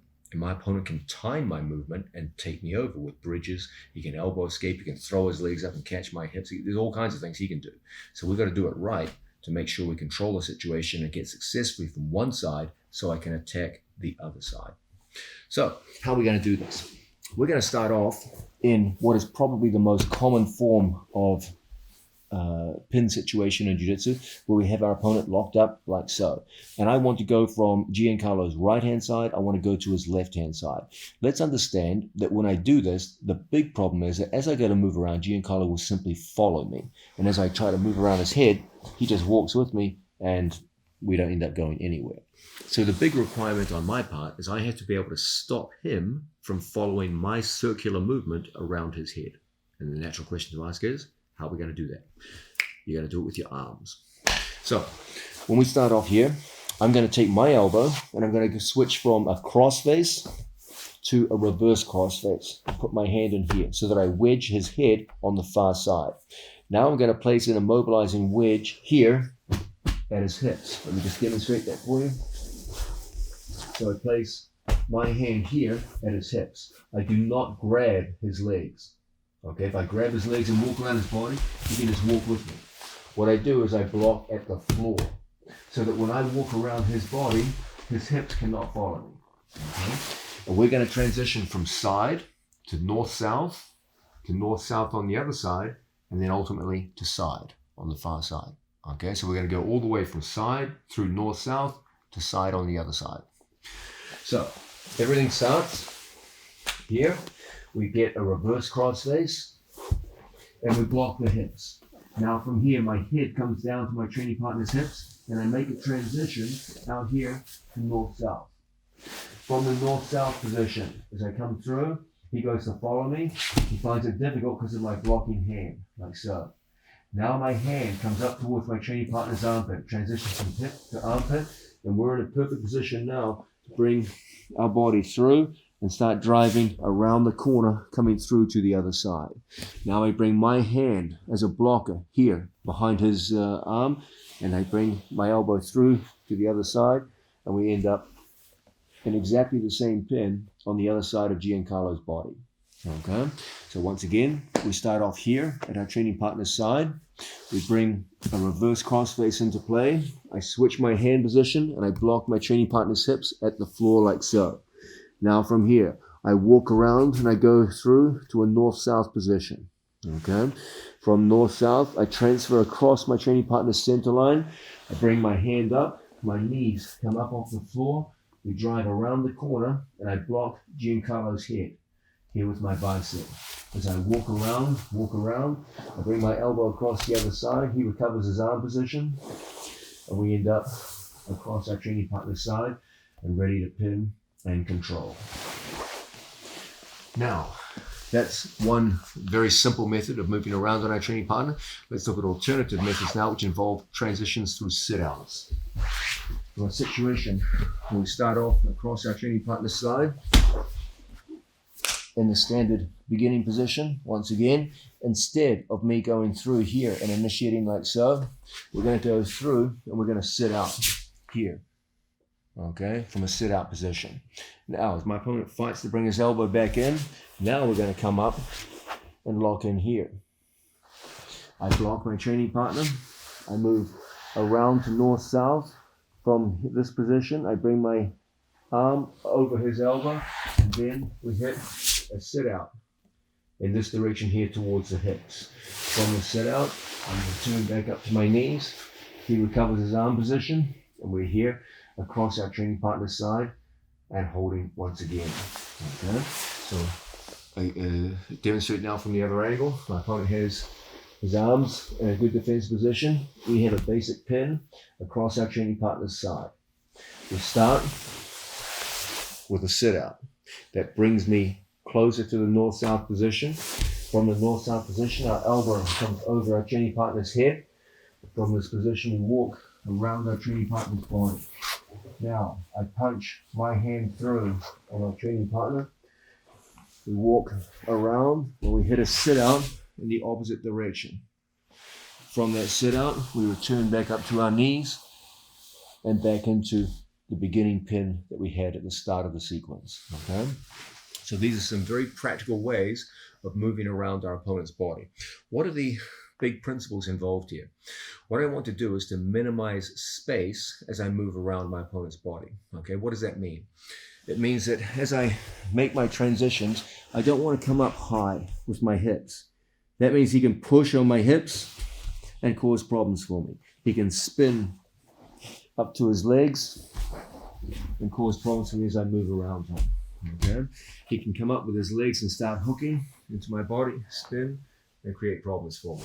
So our whole thing is to create minimal space as we move around his body. That means I must be able to move while maintaining chest-to-chest contact and my hips relatively low to the ground. Okay? If you're transitioning and losing chest-to-chest contact, that's a disaster. If you're transitioning and your hips are coming up high and he starts pushing you around, that's obviously a disaster. Okay? So our whole thing is to create movement while maintaining chest-to-chest contact and keeping our hips relatively low on our training partner. So when he goes to bridge me off out of this position, it won't be easy. And even as we move around our training partner, we're always chest-to-chest on the man. Okay? So every movement we make around his body keeps that strong chest-to-chest position. My hips are always lower than my head as we make the transition. Okay, and as a result, as we move around our training partner, it's an easy thing for us to maintain tight, uncompromising pins as we go from one side to the other. if your hips are coming up higher than your head in the midst of these transitions, okay? If your hips are going down lower, head is lower than hips, it's so easy for your opponent to tilt and turn, and you find yourself losing position as you make the transition. If your chest is sliding forward over your opponent's body as you make the transition, you're losing chest-to-chest contact. That's a disaster. If you're staying down here and your chest-to-chest contact is not in the center, it's easy for your opponent now to throw legs in and put you back in guard. So I need the center of my chest. In the center of his chest, I need my head higher than my hips, and I need my hips close to the floor. Those are the three guidelines as we move around our opponent's body. So we start off in here and lock up on our training partner. When we first go over the top, we make a switch. We block our training partner at the hips and at the head. When he tries to move us from here, it's a difficult thing. Now I start that shuffling action, short chopping steps around our training partner's body, constantly working with chest-to-chest contact. Okay, and it's so easy for us now to walk. As I walk, my hips are lower than my head. So when he goes to turn into us, it's a difficult thing. Now, when we transition across the other side, no space was given as we made that switch. If I go using the sit-out method from here, it's a simple thing for us to block, move, control my training partner, come around the other side, sit out, return back up to my base. And the whole time we made those transitions, we stayed down chest to chest. We offered no obvious exposure of our hips to our opponent's legs. It was a very difficult thing for my opponent to stop me moving around his body from left to right-hand side. Now, we just looked at a non-scoring transition from side to side. Let's go back into scoring transitions, side to knee on belly. This scores 2 points in the sport of jiu-jitsu. There's always been a big debate about this. Is it the easiest way to score points in jiu-jitsu, or is it the hardest? It's actually a fascinating question, because the problem is knee on belly is an inherently unstable position. Okay, it's not like a chest-to-chest pin. It's not a pin you associate with holding someone for a long period of time, but it is relatively easy just to pop up into. So it's very easy to get to, but it's hard to hold. So depending upon how your opponent is configured, it can either be a very easy way to score 2 points, or it can be a very frustrating way to get bucked off and lose the position overall. Let's look at what I believe is the most effective method of getting to knee on belly, which can make it a reliable point scorer for you. First, I'm going to demonstrate why I don't like naive methods of getting knee on belly. Okay, if I'm across my opponent's side. Okay, first let's explain what knee on belly position is, the criteria for it. The scoring criteria for knee on belly are pretty simple. We need to have a situation where my knee makes contact with my training partner's stomach and my second leg is off the floor, like so. If my second knee is on the mat, this is not a scoring position. You will not be scored for this. Okay, it is a good position, it's not bad, but it's not a scoring position. So we need this kind of configuration. My hands are not part of the criteria. I can have my hands in all kinds of different positions and that's all fine, okay? But the leg criteria is knee off the mat, my knee on some part of his stomach or hip, and now the scoring criteria has been achieved, okay? So the obvious problem with knee on belly is that it's a floating pin. You're floating on top of your opponent. And it's pretty easy for your opponent to move you from this position. Okay, if he's in a strong structured position like so, it's not difficult for Giancarlo to give a good healthy bridge into me and destabilize me and then spin up into a single leg. And then from here, you're in a scramble situation. Okay, so if he's in a good, strong defensive structure, it's not that stable at all. Okay, and knee on belly often gets a bad reputation as just not worth the trouble, because the guy just bucks you off and you had a good position overall and you lost it. Now it's a scramble, you're back in his guard or what have you. But what if I had my opponent in a really broken down position here, where he couldn't bridge and he couldn't turn into me? Well, then a transition up into knee on belly where my knee touches the hip. This is a scoring criteria, it's been satisfied. Okay. Now it's going to be pretty tough for my opponent to turn into me and bridge and do all those things that people normally do. And you'll almost certainly be able to hold this for 3 seconds and get a relatively easy score. So my thing is, there's a couple of ways you can think about knee on belly. You can just touch and go and just look for his defensive reaction to offer submission opportunities. That's one way to think about Neon Valley, and that's a very good way to think about it. It's a great way to work. But if you're looking to actually just score points for the pin rather than to go into submission holds, I'm going to urge you to break your opponent's posture before you attempt Neon Valley. Okay, so that's a complex point, so I'm going to restate it. If you just want to use Neon Valley to provoke movement to enter into submission holds, then just do it regardless of how your opponent is configured. It doesn't really matter. Okay, I can just pop up and I see his defensive reaction leads us into various kinds of submission opportunities, okay? But if you're interested in using Neon Valley as a method of scoring points for the pin, 2 points, then I'm going to recommend to you, don't even try it unless you've broken your opponent's stance down, okay? So what I'm going to do is show you exactly how I might do this in a competitive situation. My opponent's in tight, good defensive posture. We go through and we get the same grip that we use to get mounted, okay? We're going to use the same strategy of coming over and into this position here, resting on my hand, my head, and bringing my training partner's elbow out. Now from this position, I'm going to post right here on my training partner's knee. You can grab the gi pants or you can just post on the knee itself, okay?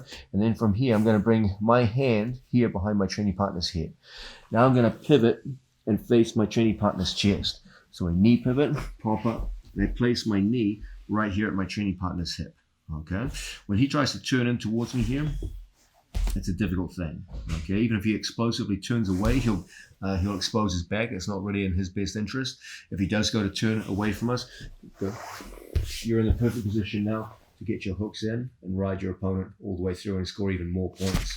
So many of your opponents will be reluctant to turn away from you and offer up 4 points. And from here, you can just ride out for 3 points, score, and then settle back down into a side pin. And this is a very practical and effective way to get an easy 2-point score on your opponent. It really does work in competition, okay?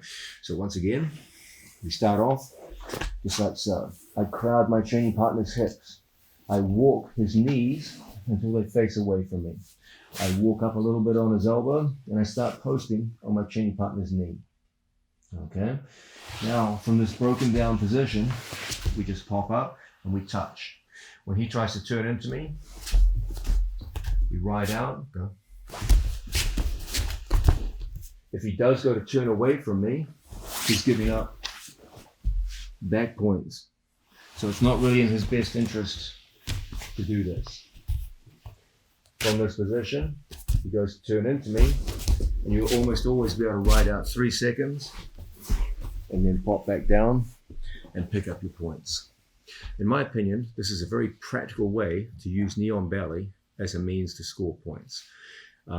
As I said, there's different ways to think about Neon Valley and to think about its value to you as a competitor. If you're using it to set up submissions, then just touch your Neon Valley and work off his defensive reactions.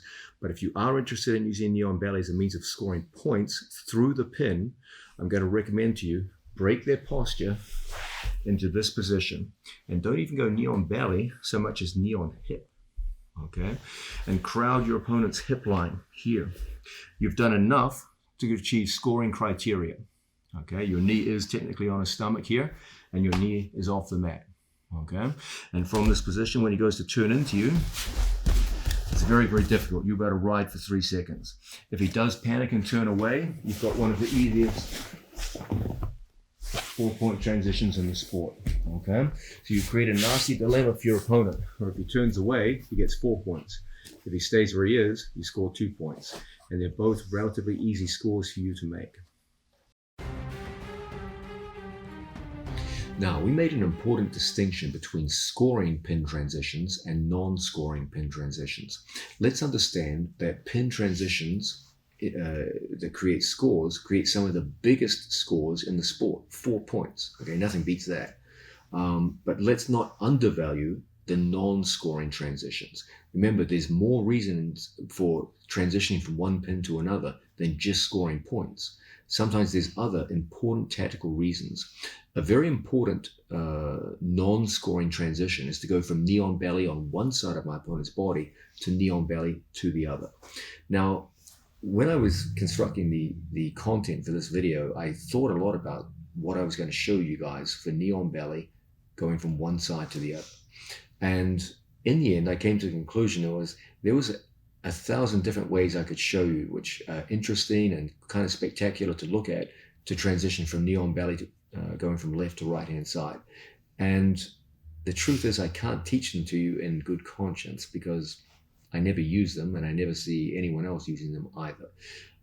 There's really only one knee on belly transition that I teach to my students, which they use and which they use in competition and which I see other good athletes using. And it's the simplest and least spectacular one, but it's the one that works by far the best, okay? So if I have an opponent down in side position and I've transitioned to knee on belly, I could show you all kinds of interesting spinning variations where you spin around your opponent's head or you spin around the legs, and these look nice, but they have a very low success rate in competition. The one which by far and away works the best is a rather unspectacular windshield wiper method, where I just place two hands on the floor and windshield wiper across my opponent's belt line. This may not look sexy, but it's by far and away the most effective way to transition from one side of my opponent's body to the other under combat conditions. So when we start off with our training partner and we just pop up and go knee on belly on our training partner like so, a very common thing is our opponent will go to turn into us, okay, and that creates problems for stability. As he turns and his back comes off the floor, my knee comes off his body, and now he's in a position to tackle our legs. He can elbow escape, he can high leg, and do all kinds of things, okay? So what we want to do when we see our opponent turning into us is to transition from one side of his body across to the other. So as he makes that turn, his back becomes exposed. And then we can get a better knee on belly on the other side of his body, okay? I don't want to be in front of my opponent when he's on his side with knee on belly. That's a good opportunity for him to tackle our legs. So when we start off and we make our first transition into knee on belly position, if I see my opponent turning into me, we're just going to put our two hands here on the floor, and we're going to pick our body up and just bring our two knees together and windshield wiper across our training partner's body. And as a result, we can easily transition across to the other side, okay? And now we've gone from our opponent's right side to our opponent's left side. The key element here is as he turns into us, I just want to go knee to knee and pull my feet to my own buttocks, like so. The further my feet from my buttocks, the more he can tangle up my legs and cause problems. So we want feet curled up to buttocks. Then we just pivot across his body and we go straight to knee on belly on the other side. A good stable position for us to work from. So as I see him turning into us, look out from here, we just pick our legs up and we go side to side. He turns in and we go side to side. Make sure there'll be a period of time where your two knees right on top of his hips and your feet are up to your buttocks. And it's that windshield wiper motion from side to side that enables you to pick a side and move. Here to here. Knee to knee. Windshield wiper. Knee on belly. Knee to knee. Windshield wiper. Knee on belly. Make sure when you make the transition, you don't go down to the floor. You're very unstable now. So directly from knee on belly, across to the other side. So as we start, across our training partner's side, we pop up, we go knee on belly, he turns in, and we go across to the other side. He turns into us, and we go across to the other side. At any point, you can drop down to the side and pin your opponent. As I said, this is not a particularly spectacular method of working, but has huge advantages over rival methods of going from one side of the body to the other. And that advantage is you have weight on your opponent at all times. And most importantly, you have body contact upon your opponent at all times. At no point do you lose body contact. Let's contrast that with alternative methods. For example, many people will teach from knee on belly. As the guy turns into you, you stand off, step around, and go knee on belly on the other side. But you can see the problem with these methods. There's an extended period of time where you have minimal body contact with your opponent, only through your hands, okay? So when I make a step across my training partner's body, there's no real body contact here. And it requires tremendous speed on my part to get from one side to the other. Losing body contact is the antithesis of what we want to do when we transition from one pin to the other. I'm not going to say these alternative methods can't work. They can under certain circumstances. They can work occasionally, but they're not high percentage. They don't work reliably when people know you're attempting to do them for long periods of time against skilled opponents. You're much better off focusing on good body contact throughout the duration of the transition. And the only method that really enables you to do this in Knee on Belly is the windshield wiper method. That's why it's the one method of transitioning from one side to the other that you actually see being used in competition in serious situations, as opposed to a demonstration move that looks nice, but no one ever really does it. Okay, so one more time. We're here across our training partner's side. We pop up, we go knee on belly, he turns into us, and we just practice moving across to the other side. We get our score, and we're ready to play. That's a simple but very effective way to go from our opponent's left side to right side using knee on belly. Now, we're making a distinction between scoring and non-scoring transitions in the sport of jiu-jitsu. We've seen that the scoring ones, obviously the ones that put the big points on the board, but we've also seen that non-scoring transitions also have tremendous value, so we can't ignore those either. We're going to go back now to a scoring transition where we're in the mounted position and we see an opportunity to take our opponents back. Now, this is a magical thing. You've already scored 4 points for the mounted position, and now you're in a position to score another 4 points for taking your opponents back. So now the points are really starting to rack up in your favor. There are there's a basic divide in our methods of getting mounted, from going from the mount to the back. There are reactive methods and there are proactive methods. We're going to start with reactive methods, okay? From a situation where I'm mounted on my training partner, let's understand that when we get to the mounted position, most of our opponent's escapes involve some kind of turn from a flattened position to a position on his side, like so. Okay, it's from this position that he can hit elbow escapes. He can trap my arm and bridge me over.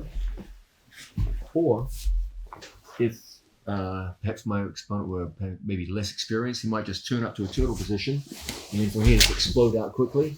And then we end up in a neutral position like so. Okay, so you'll see that the commonality between all of those is that my opponent had to some degree turn his body. Okay, whether my opponent goes to elbow escape, whether my opponent goes to bridge and roll, or whether my opponent just literally freaks out in bottom position, spins and gyrates his way out of the mounted position, they all involved some kind of turn. There are relatively few effective escapes from the mounted position that can be done when you're flat on your back. They almost all involve some kind of turn of the body.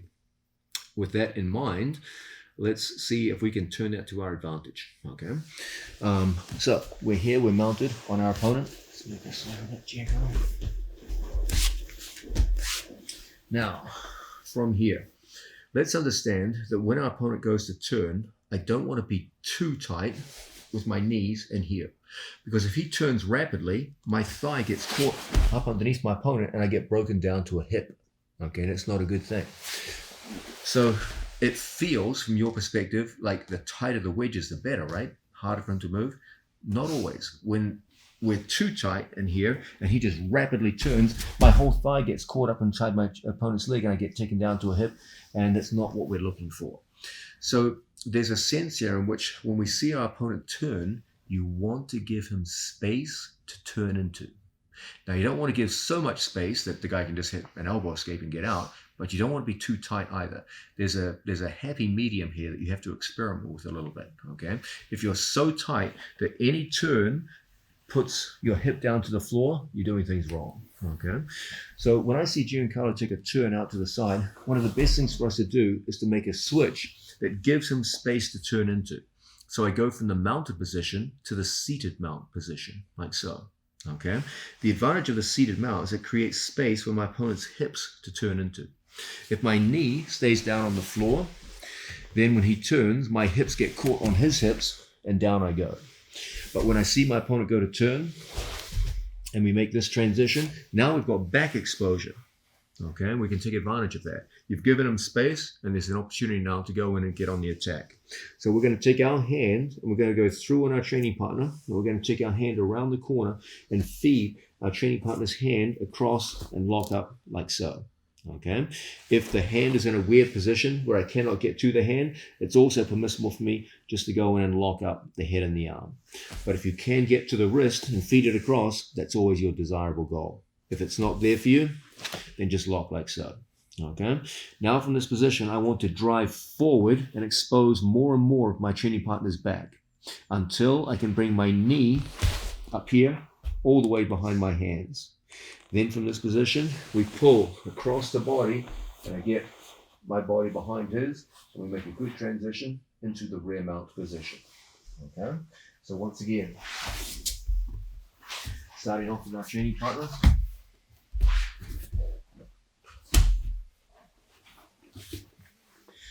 From here, I see my opponent go to make a turn. We give him space to turn into. Okay. My ideal is always to get my chest behind his shoulder.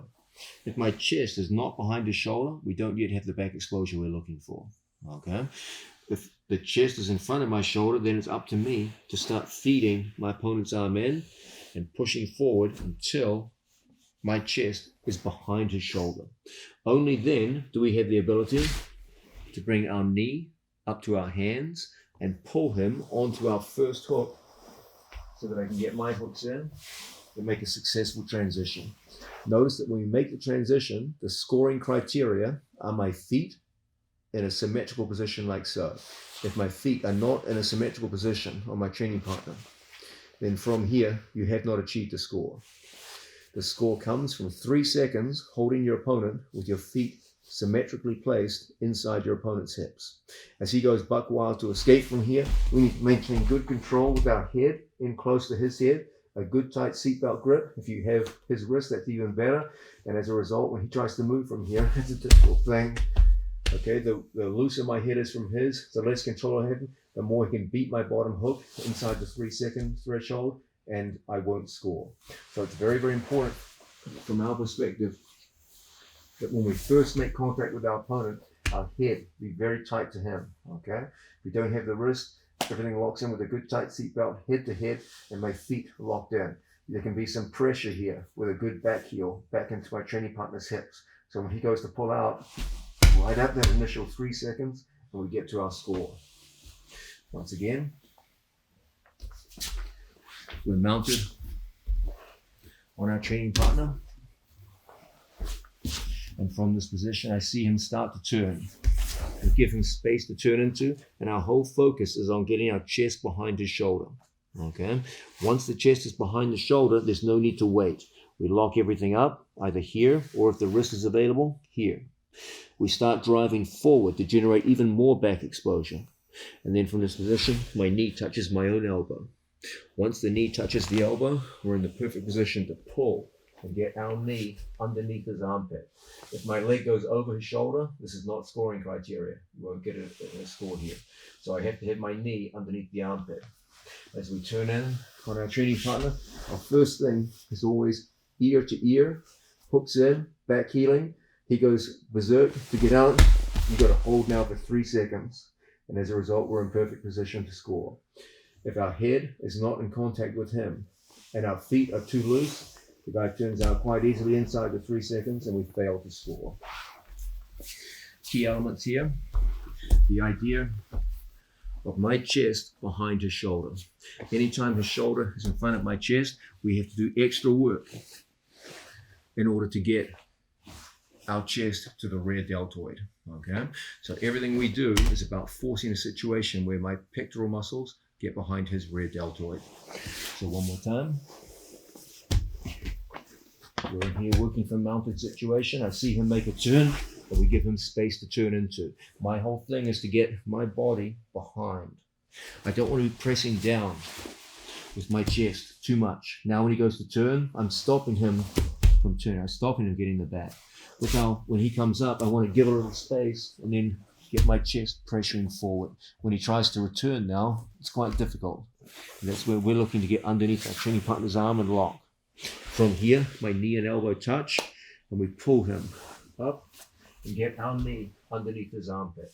Never going over the top when it's time to score. We go through like so.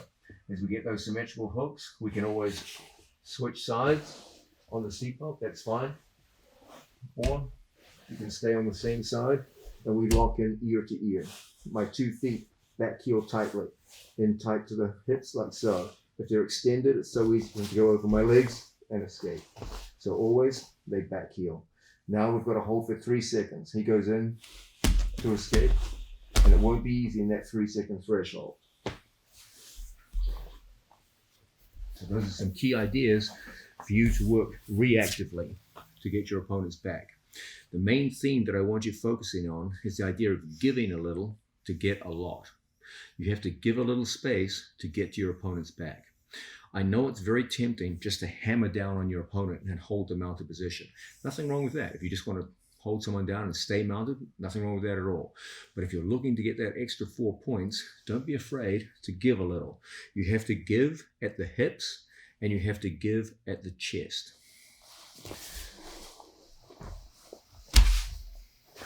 Again, if I give nothing at the hips and he turns rapidly, I get bumped down. So when I see him turn, the hips give. Okay? Now, if I push down with the chest, I can't take his back. But if I give a little and then move in behind, that's when we can hold him. Okay? That's when we can get in and get to those magic scoring positions. The key to the transition is my elbow and knee tight together like so, my head close to his head. And then I want to fall towards my hook. And as a result, we're in perfect position to hold this guy down. When he goes to move out of here, the ear-to-ear position will make it very, very difficult. And it will be a difficult thing indeed for him to escape within that 3-second threshold and prevent you from getting that big score. Now, we're looking in detail at one of the great point scoring transitions in the sport of Jiu-Jitsu, the transition from mounted position to rear mounted position. We just looked at a reactive method where our opponent perhaps turned too much, made a bit of a mistake, and as a result, we were able to create or to give them space to turn into and then take their back and score 4 points. As you deal with better and better opponents, you're going to get less and less in the way of panic reactions. And you're going to get opponents who are happy to stay chest to chest and patiently work their way out to the mounted position. Then you have to go the extra distance and start proactively exposing their back. Okay, you're going to have to initiate things rather than them making a mistake which you capitalize upon. How are we going to do this? Let's look at it right now. From a situation where we're mounted on an opponent, as long as his elbows are in close to his body and he's disciplined with his shoulders on the mat and working just enough turn to hit an elbow escape and not so much as to expose his back, he's always going to be a difficult guy to score on. So what we need to start doing is getting these elbows of his out here towards the shoulder line into a weak and extended position. As long as the elbows are in a good disciplined position here by the hips and he limits himself to quarter turns like so, he's always going to be a tough guy to deal with. Okay, so we're always looking to create situations where even though he's only making quarter turns, at least we can get his elbow out into a vulnerable position, and then we can physically force him through leverage and positioning to actually make more than a quarter turn, to make a 3/4 turn and actually expose his back. Remember, the goal of back exposure is always to get your chest on your opponent's rear deltoids. If you can do that, then you've got the back exposure you're looking for. So from a situation where we start off in front of our training partner, this time we're going to put a hand through inside our training partner's head and arm, and we're going to get into a cross-face situation, as we always do, controlling the lat muscle just down here. Now I'm going to put my forearm underneath Giancarlo's elbow, just like so. I ultimately want to take his elbow out in this direction, but of course Giancarlo knows that, and he's a talented young world champion, and he's a strong young athlete, and he brings his elbow in tight and strong, like so. So I'm going to start off by placing my body at something of an angle here. Nothing crazy. I don't want to fall over too far and have him bridge into me and take me over, but just enough to be able to get my wrist here inside my training partner's elbow. Okay. Now, once we've accomplished that, we lock into a strong mounted position, a low mount, but a closed mount. So if he starts bucking around and elbow escaping from here, you'll be able to hold him. Now our whole thing is to start a walking action that takes his elbow out and away from his body. It looks like it's just my fingers walking, but really it's not. make a strong elbow, Giancarlo.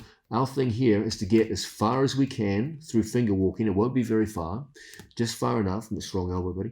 And then we're going to straighten out our arm. Then I steal a little more territory, okay? What I'm doing here is I'm creating friction with the mat. So if Giancarlo goes to bring his elbow back, he has to pull my fingers along the mat. But it's very difficult. My hand creates drag on the mat, okay? So my hand can go forward by lifting my elbow and walking my fingers. But then when it's time to go backwards, I just flatten my hand out. He goes to drag backwards, and the friction with the mat is too great for him to move backwards. So I reduce the friction by going forwards, by lifting the elbow and lifting and walking the fingers. Then he goes to come backwards and can't move my hand because my whole hand is flat. And we work in a cycle, strong arm, where I take my elbow off the mat and I move his elbow and I steal a few inches of real estate. He goes to steal it back and he can't because of the friction with the mat. Then I come down, I lift with the elbow, I steal a little more real estate, and then I flatten my hand. He goes to bring his elbow back, he can't move it. So in other words, my hand, like a ratchet, only moves forwards and never moves backwards. It's done through a trick of friction. Strong arm. Look how I straighten my arm, and I move his elbow, and I steal 4 inches of real estate. When he tries to steal it back, the friction with the mat is just too great. Okay? I come back down, I lift my arm, I steal a little more, then I put my hand flat. He goes to steal it back. He finds it very, very difficult. And by this method, you can steal a little more every time until his elbow comes up to the shoulder line. Once it comes up to the shoulder line, then you can take your time. Now it's under your control. Okay, when he tries to get his elbow back now, good luck. It's not going to happen. Okay, now from here, I start walking, pushing, driving, and getting his hand into a position where we can easily take it up and over the body like so. Once we get to a position like this, I now need to get my jaw outside of his elbow. So I take my jawline outside and we lock it up like so. When he tries to take his elbow back, it's impossible. It's locked in place. Okay. Now I put my arm here underneath and I make a pass off where I go through and I lock up my training partner's arm just like this. Now my hand comes through and locks up the figure of 4 on my training partner's wrist and my own wrist. Now, we talked about creating space. We pop up. We find ourselves in this position here. What I want to do is I want to use leverage to drive him forward and expose the back of his shoulder. Okay? Strong body. So look how I take his elbow and I drive it forwards. Don't try to turn your opponent like so. That's unrealistic. Okay? Make a strong body, Giancarlo. It's very hard to just turn someone here. But it is possible to drive forwards, walking forwards like so. Then I slip behind the man. Once I get my chest to the back of his shoulder, it's time to take the bag. I slip my knee in. We get our knee underneath our training partner's shoulder. And as always from here, we lock up with our feet symmetrically. My ear next to his ear. My feet back heeling. He goes berserk for 3 seconds.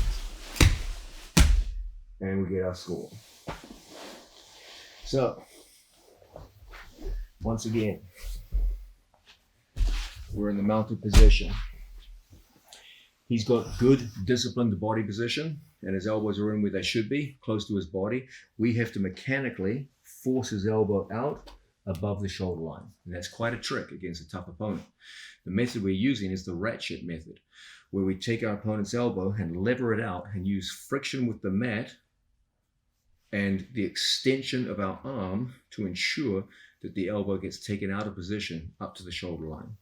So I go through, I get my initial crossface on my training partner. Now, I get my wrist inside his elbow and I walk as far out as I can. It may not be very far. Then we start the action of extending our elbow. As my elbow extends, my head moves across the body here. Okay, strong arm. If I just lift my elbow, nothing happens. Watch my head. It moves and my arm extends. I steal a little space. When he tries to steal it back, there's so much friction of my hand on the mat, he can't. Okay, now I reposition a little more.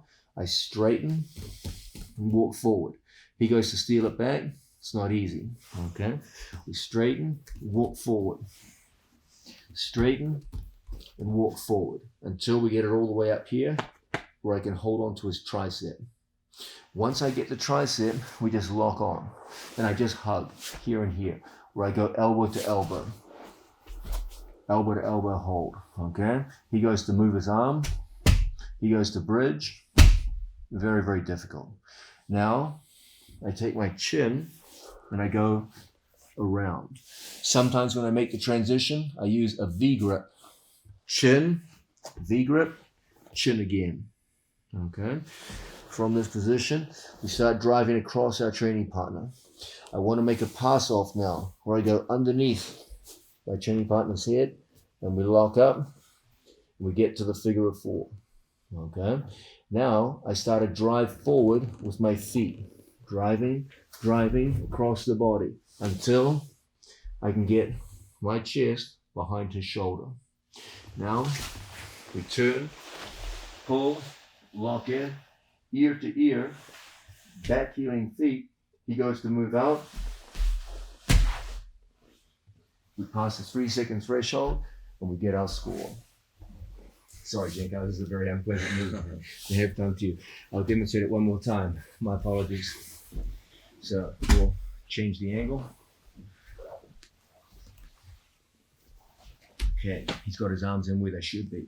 We go through, around, and we establish our cross face. Okay. Now, as much as possible, I want my chest here as a pushing force that extracts his fist.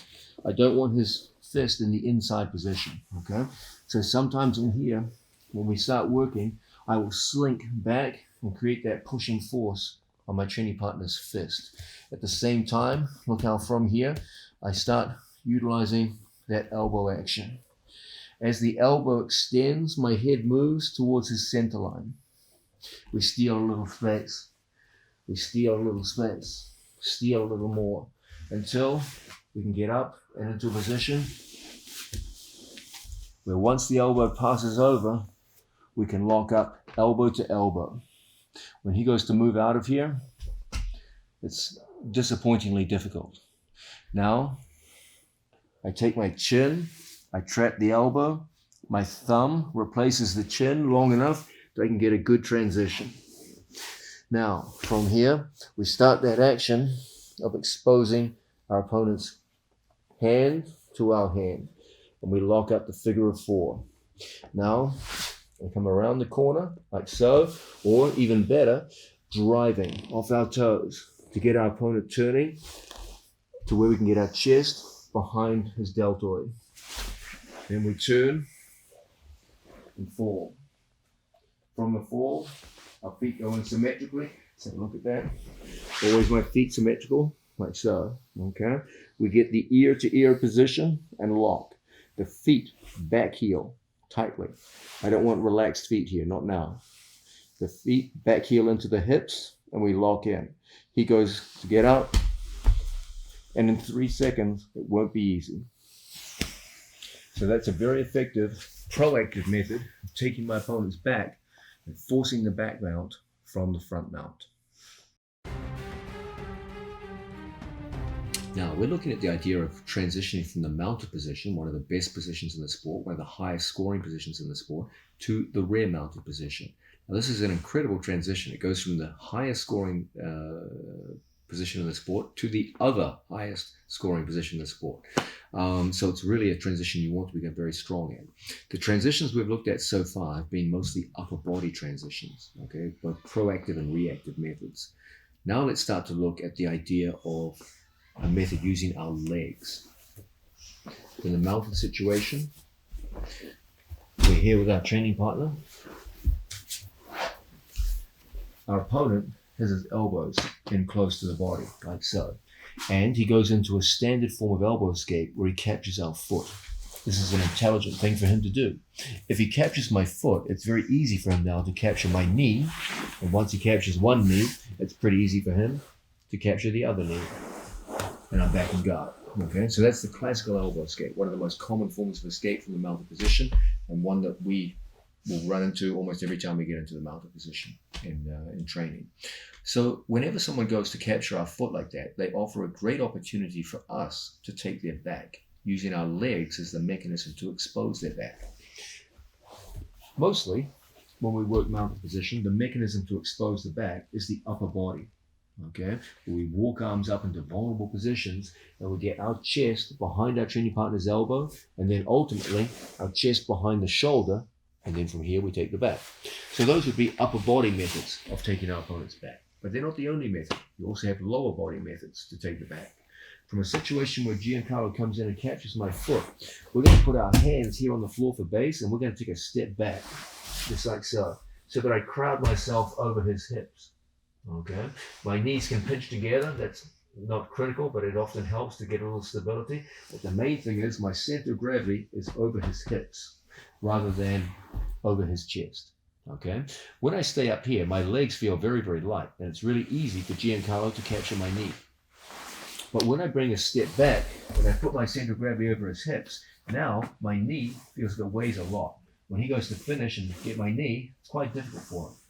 Now I put my elbow underneath and outside his elbow. And as a result, it's very easy for me to put my elbow down to the floor next to his tailbone, and from this situation, I start a roll that exposes my training partner's back. From here, I always want to go underneath my training partner's arm and connect to his arm so that I lift his head off the floor. I now have the left side of his body controlled through his left arm, and I have the right side of his body controlled through my right leg. And as a result, it's very easy for us to get into our classic seatbelt situation. Now, from here, I want to put my second hook in, but I'm currently in a poor position to do so. So I'm going to put my left foot on the floor, and I'm going to shift by shrimping. And as a result, we're in the perfect position now to get that second hook in and get to our score. Now there's a 3-second threshold that we have to get through. So we go ear to ear, we lock in place, my hooks retract, we pass the 3-second threshold, and we get our 4-point transition. So once again, we're here in the mounted situation. Giancarlo does a good job of getting a hold on the other side of my foot. Okay. Immediately, we're going to put weight on our knee. Currently, my center of gravity is over his chest, so my right knee is very light, unweighted. So it's very easy for him to elbow escape and capture my knee. We want to change that by stepping back like so. Okay. Now, my center of gravity is over his hips. What I don't want is Giancarlo's arm in front of me. Then there's no back exposure. So we make sure, as he goes to elbow escape on his side here, we get our elbow behind his elbow. Now, I put my elbow down towards his tailbone, and we hit a forward roll. Off that forward roll, we get tremendous back exposure. We take advantage of that by controlling our training partner's arm, and from here, the right side of his body is controlled by my right hook, the left side of his body is controlled by my left hand. My arm goes underneath his head, I plant my foot on the floor, and then from here, I shift my hips so that Giancarlo falls into the hole that I create, and we're on our training partner's back and ready to play. And we just have to pass that 3-second threshold, and you've got your points. So, demonstrating now with our bodies facing in this direction so you can see our footwork. He does a good job of getting to my ankle. We do a good job of coming down to the hips and getting our elbow behind his elbow. Now, I bring my elbow down to his tailbone, and we start that rolling action. It exposes our training partner's back and gives us the perfect entry onto our training partner's back. The key element here